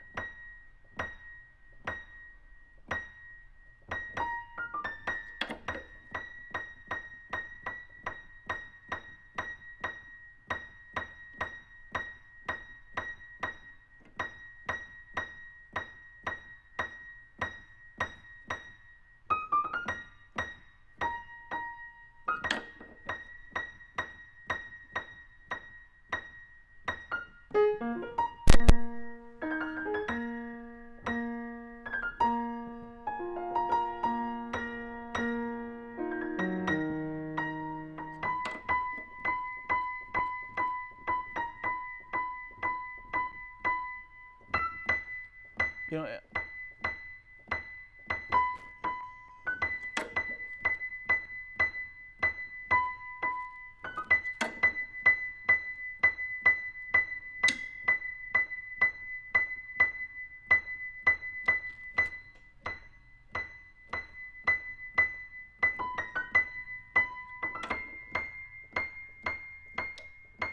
wonder if I should, like, up here, you know, the very top could just be the way the display reads out sometimes on any tuner, any tuning device, software. I'm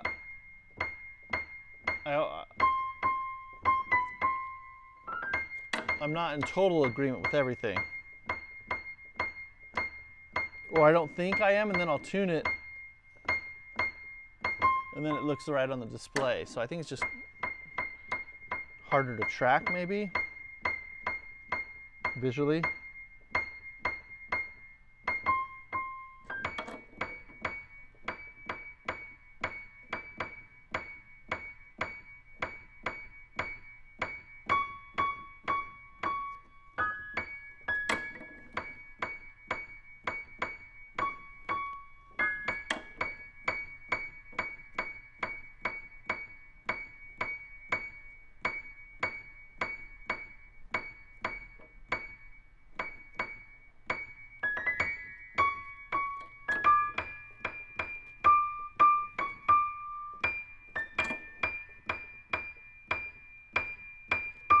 Just going by ear.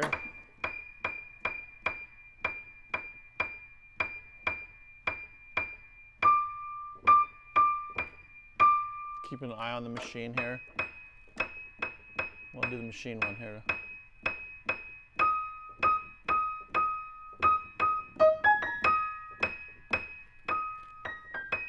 Yeah, I'm liking these a little bit higher. I'm sure there's a way I can tweak the stretch. Just haven't gotten that far in the manual yet. See, yeah, all of these I'm tuning 2 cents high. Just because they sound a little more clean right now.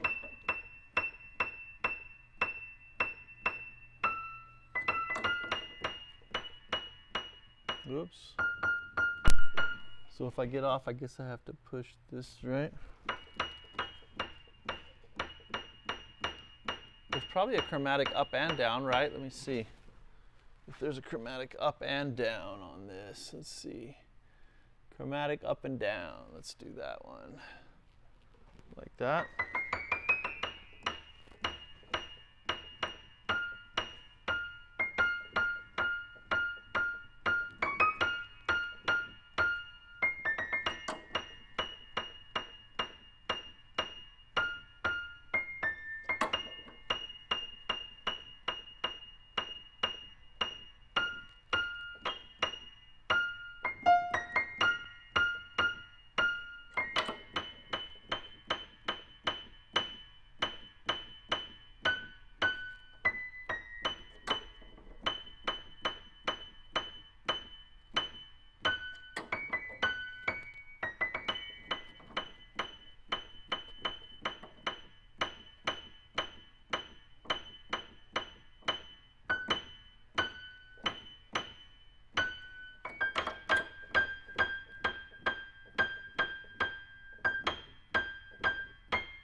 Yeah, the fifth sounded better when I put it where the machine wanted.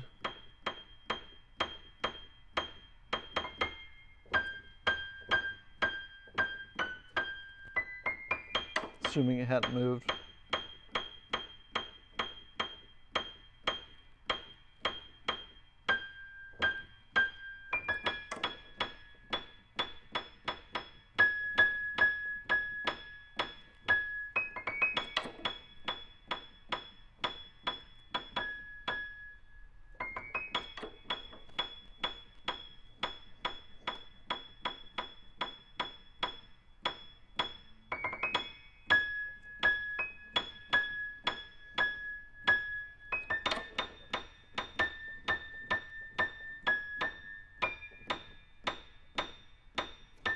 That's right on where I wanted to put it.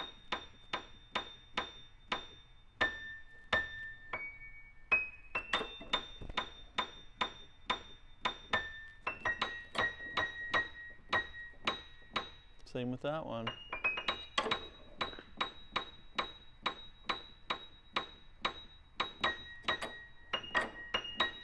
I just find it's a little bit,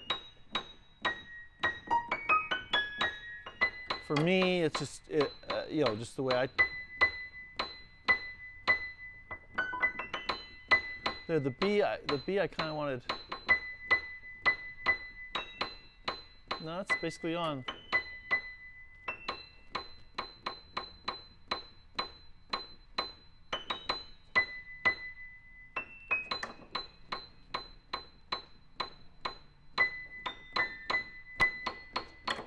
Okay.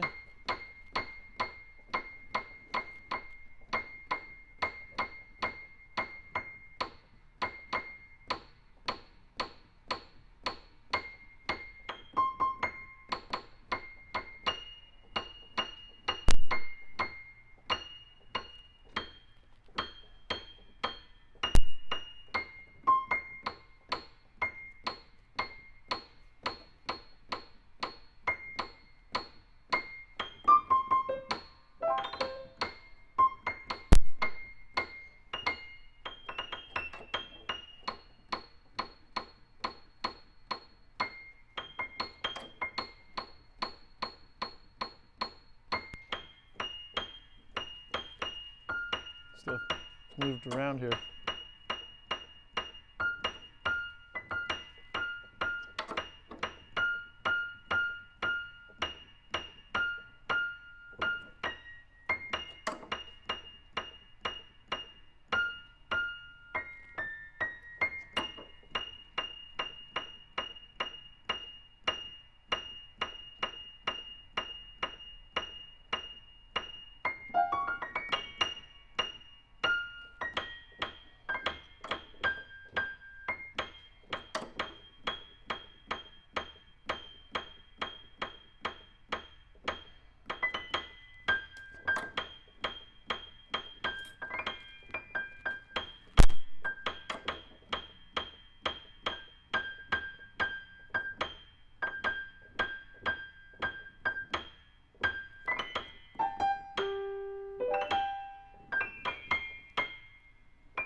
Okay.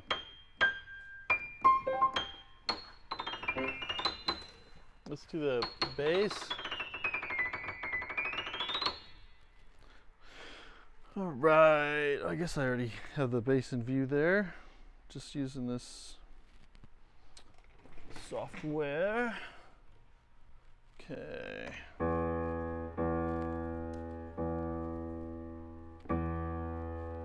Oh, let's change now to where it'll follow me anywhere. Move this back a little bit out of my way. So I still have it set to the pure 12s.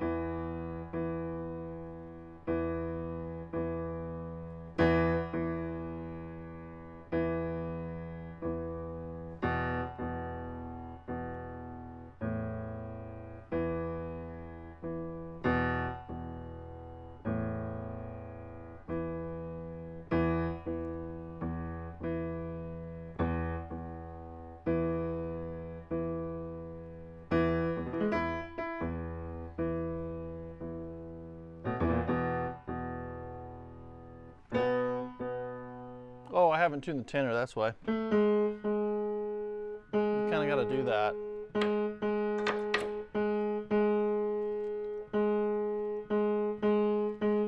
So you do something out of routine, it kind of throws things off, right? I was like, why is that not working?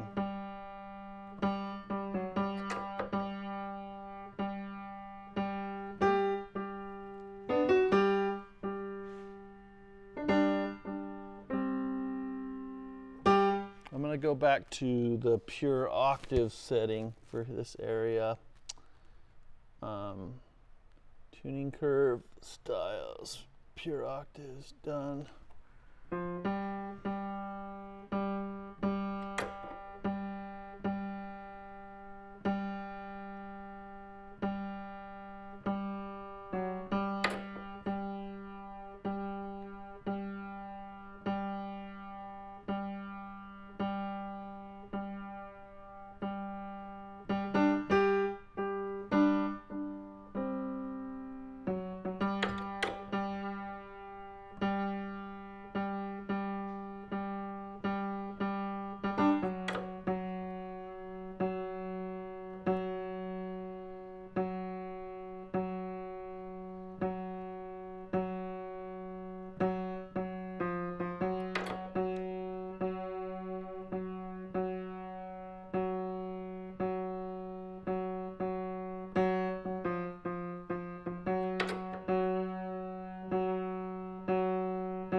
So that's probably where I would have tuned that one. but that note has drifted flat, so it's right on actually.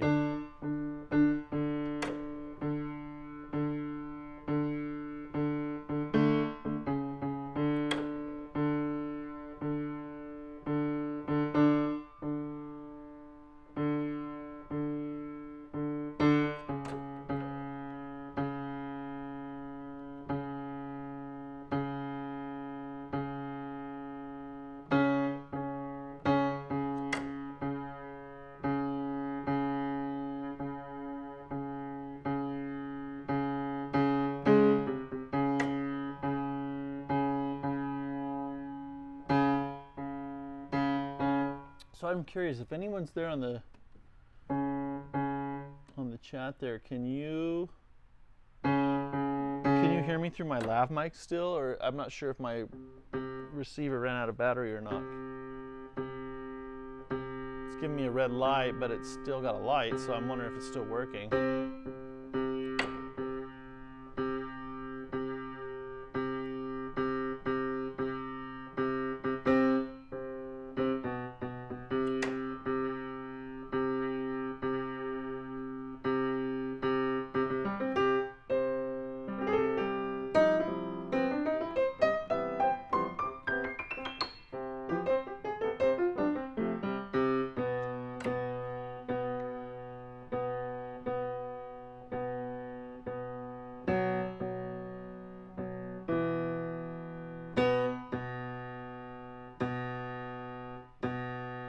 So again, that's where I would have tuned it, but where's the B3? Actually, I wouldn't have tuned it there.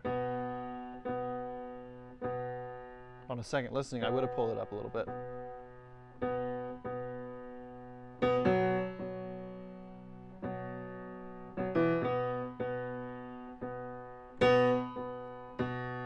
There we go. So me and Pianoscope are very much on the same page right now. I'm not saying I'm equal to the precision, repeatable results of any machine, but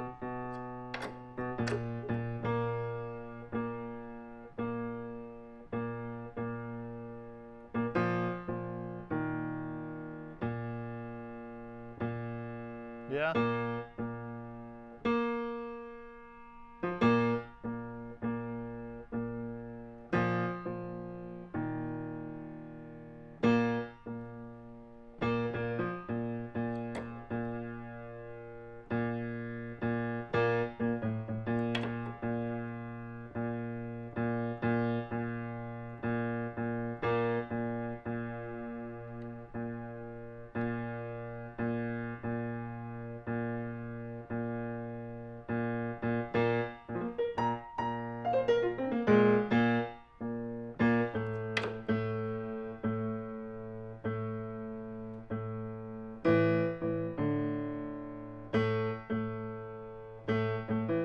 I want to see where the target is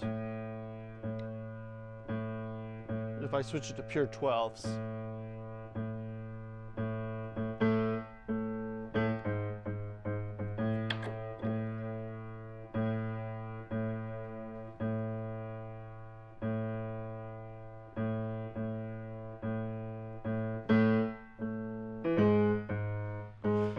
Okay, so right now it's saying minus 3.33 in the current mode. If I change it to favor 12ths being more pure, it's minus 4.55. I think that's more than I would want it stretched by my ear. Let me see.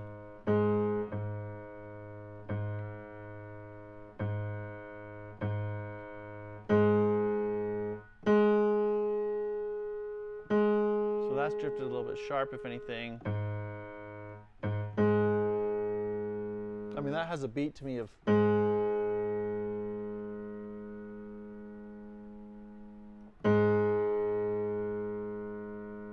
so I would, yeah, I don't, that's too, to me, I don't want it that stretched, so I'll just go back, keep hitting the wrong thing. Go back to the tuning curve and go back to favor pure octaves here.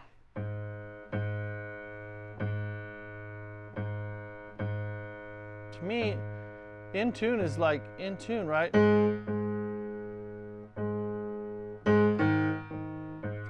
Like you gotta, I sound really dumb when I just said that, but what I mean is, like I picture a Baroque ensemble and just the pureness of that, you know. I want to get as close to that type of tuning as we can. We can't do it in every interval, but the intervals that we really focus in on, like octaves, you know, especially, I think we can.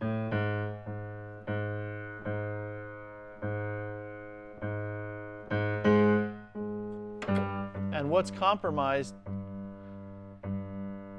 if we you know, get a more pure octave sound? The 12th, the 19th?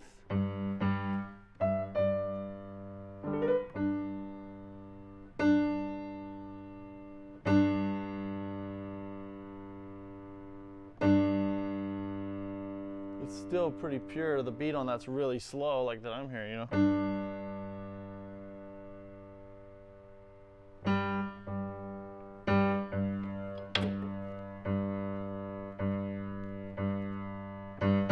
So I really like a more clean sound.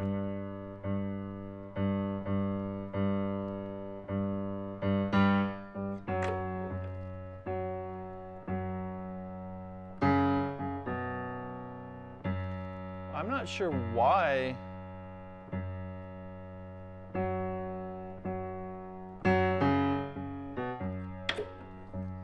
people would stretch it more than that. I mean, they might feel like melodically that it would match better with, you know, what they're doing, but honestly, I think it's, oops, am my battery plugged in? Oh, there we go, there's our camera again.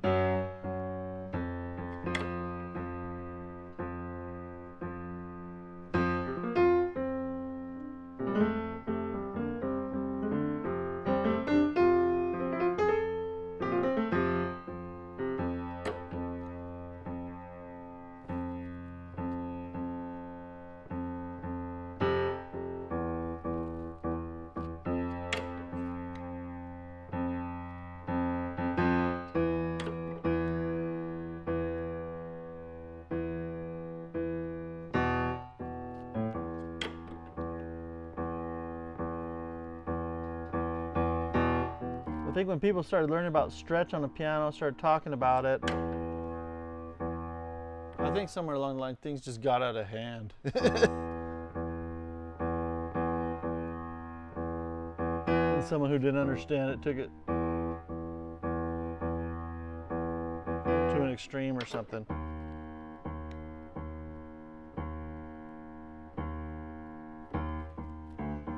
Because it's going to be stretched. No matter what, just because you get the most pure sounding octave or double octave or whatever that you can, it doesn't mean that it's not stretched, right? It's still stretched quite a bit.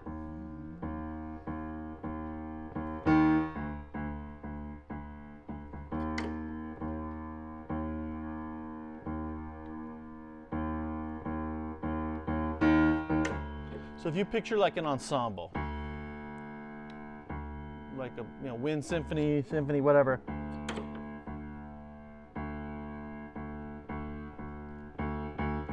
Are you going to have everyone be as in tune as they can to each other, or are you going to say, like, you know, to the piccolo or the violin, say, hey, you can be way sharp, and then, you know, the horns, you can be way flat. But I just want the, you know, the string bass and the piccolo to be in tune, really locked in there. You know, it's kind of what it reminds me of.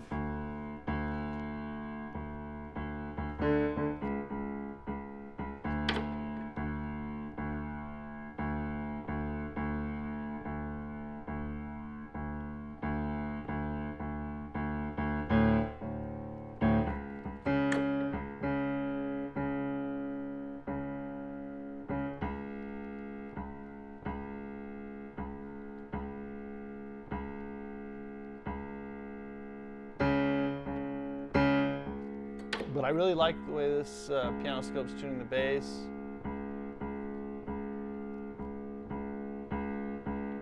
Under this pure octave setting.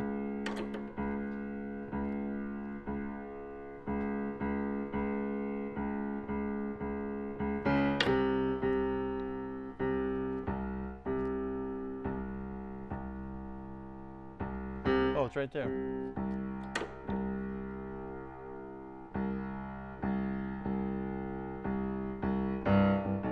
I really like the bass on this piano. With this mic, you're missing out on like half of it.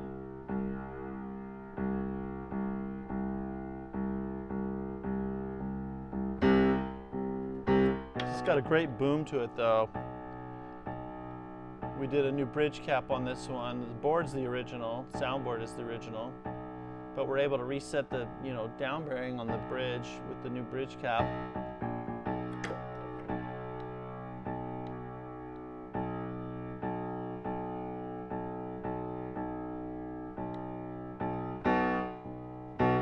And do soundboard repairs.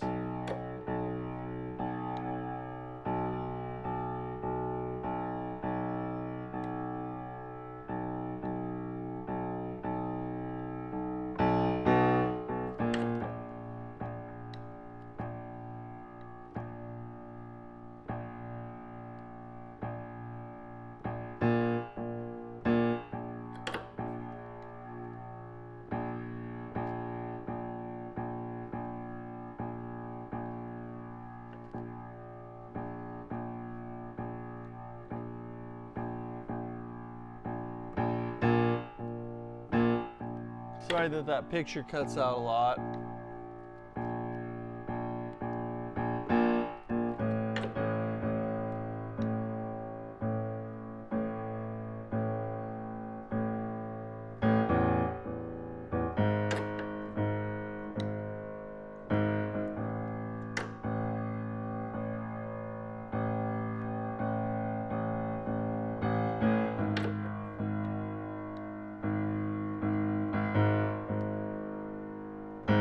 Sorry, I need to watch this.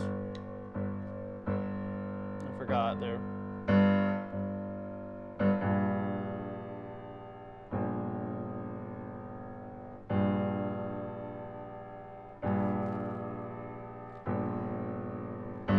It's still quite a wide 6/3 octave down here, which you'd expect. And it's when it sounds really pure,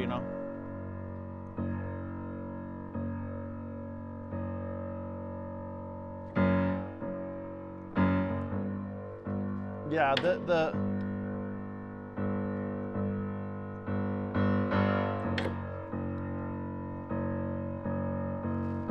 this software, I think it makes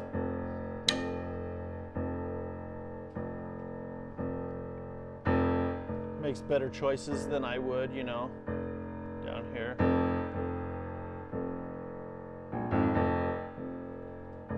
By a little bit.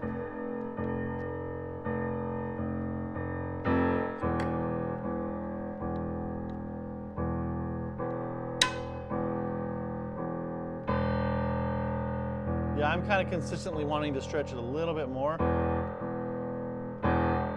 And it pulls it in, it just makes it sound really clean.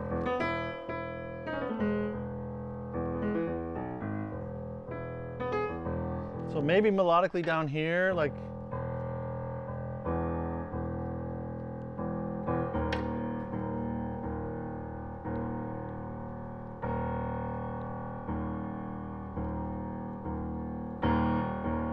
and again, I'm sure there's a setting on the Pianoscope where I can just kind of tweak the stretch a little bit, which would be really nice.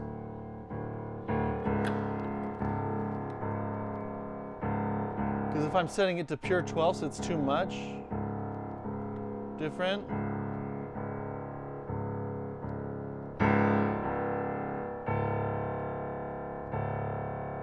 Well, that one I'm just putting it right on, but or there, I like either of those places, honestly.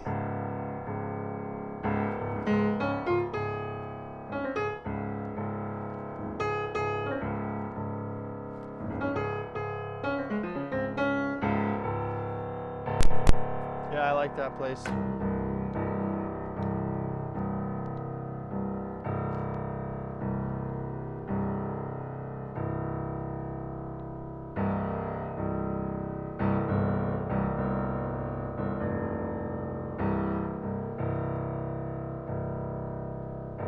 Oh, it's maybe.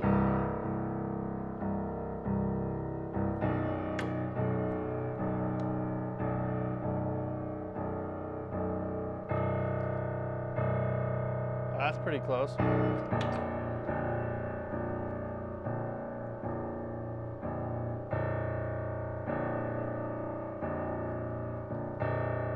So this one wants me to bring it all the way up.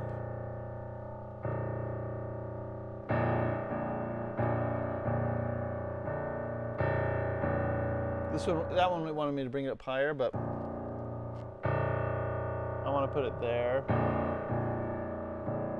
Maybe a little higher.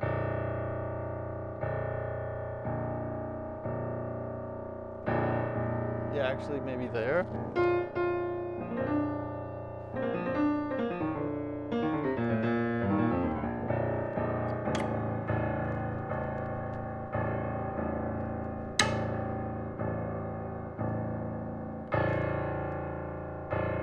So I tuned it a little sharper. It wants me to put it here.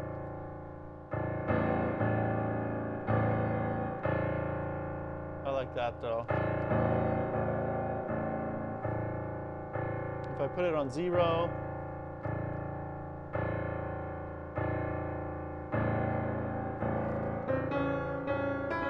yeah, not quite.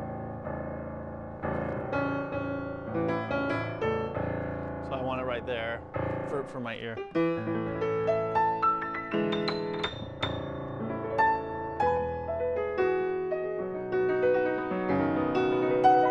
I mean, that's like the last fifth of the piano, right?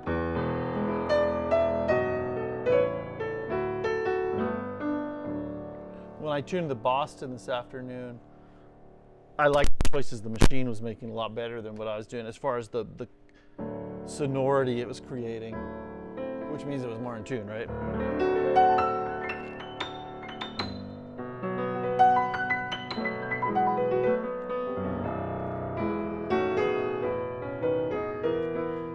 All quiet on the chat, or did I like jump off of the live stream on accident? Am I still live? I'm still live. Everyone's just chilling, which is fine.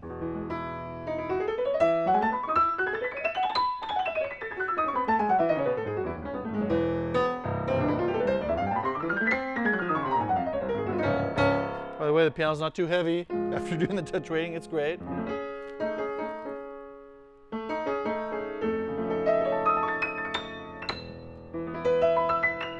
Hey, you've been following. We've built up the tone on this a little bit. The last thing we did was do some drops down here, with paraloid, and up here. And I think it's strong enough and even enough because I want to take this down. It's just a little too metallic and glassy.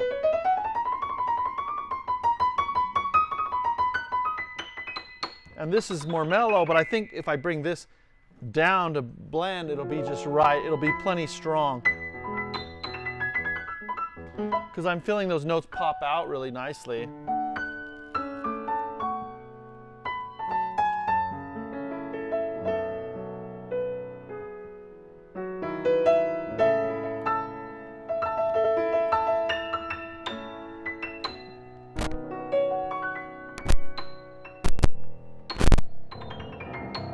Yeah, the tuning with this is the tuning with Pianoscope.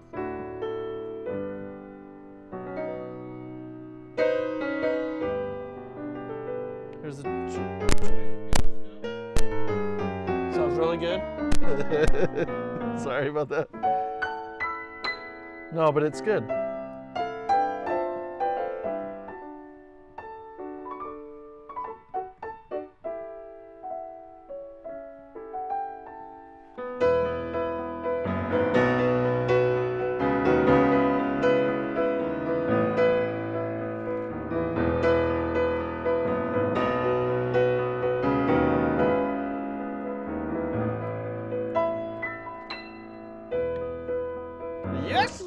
just kidding. Okay. Anyway.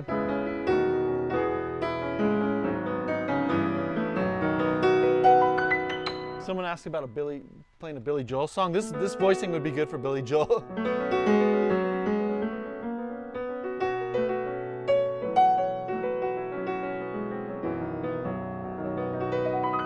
We're gonna round it out a little bit though for classical, or versatile maybe, it's a better way to put it. It'll still be great for pop. But I couldn't be happier with the way this is turning out. So now we're gonna mark the hammers. We'll put my iPad away, put the tuner software discussion away for a while. Let's do, actually, I'm gonna do a dinner break. That's what I'm gonna do. Looks like everyone else is taking a dinner break too. So I'm gonna catch a dinner break, charge my lavalier receiver, so hopefully the sound keeps with us tonight. And then I'll be right back, and we're gonna mark the hammers. We're going to voice the una corda position, voice the regular position, and then finish voicing the regular position. And then it's time to do things like put together the sostenuto and regulate the pedals, and we're done. Like, the touch is really great. Regulation's great. We're done. So we're getting really close. Just refining the sound a little bit.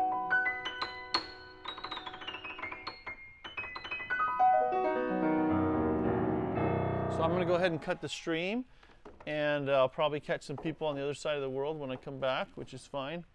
And we'll see you later. Bye. Oh, that's not my stream cut. That was awkward. Let me go do it in the right spot here. And cut.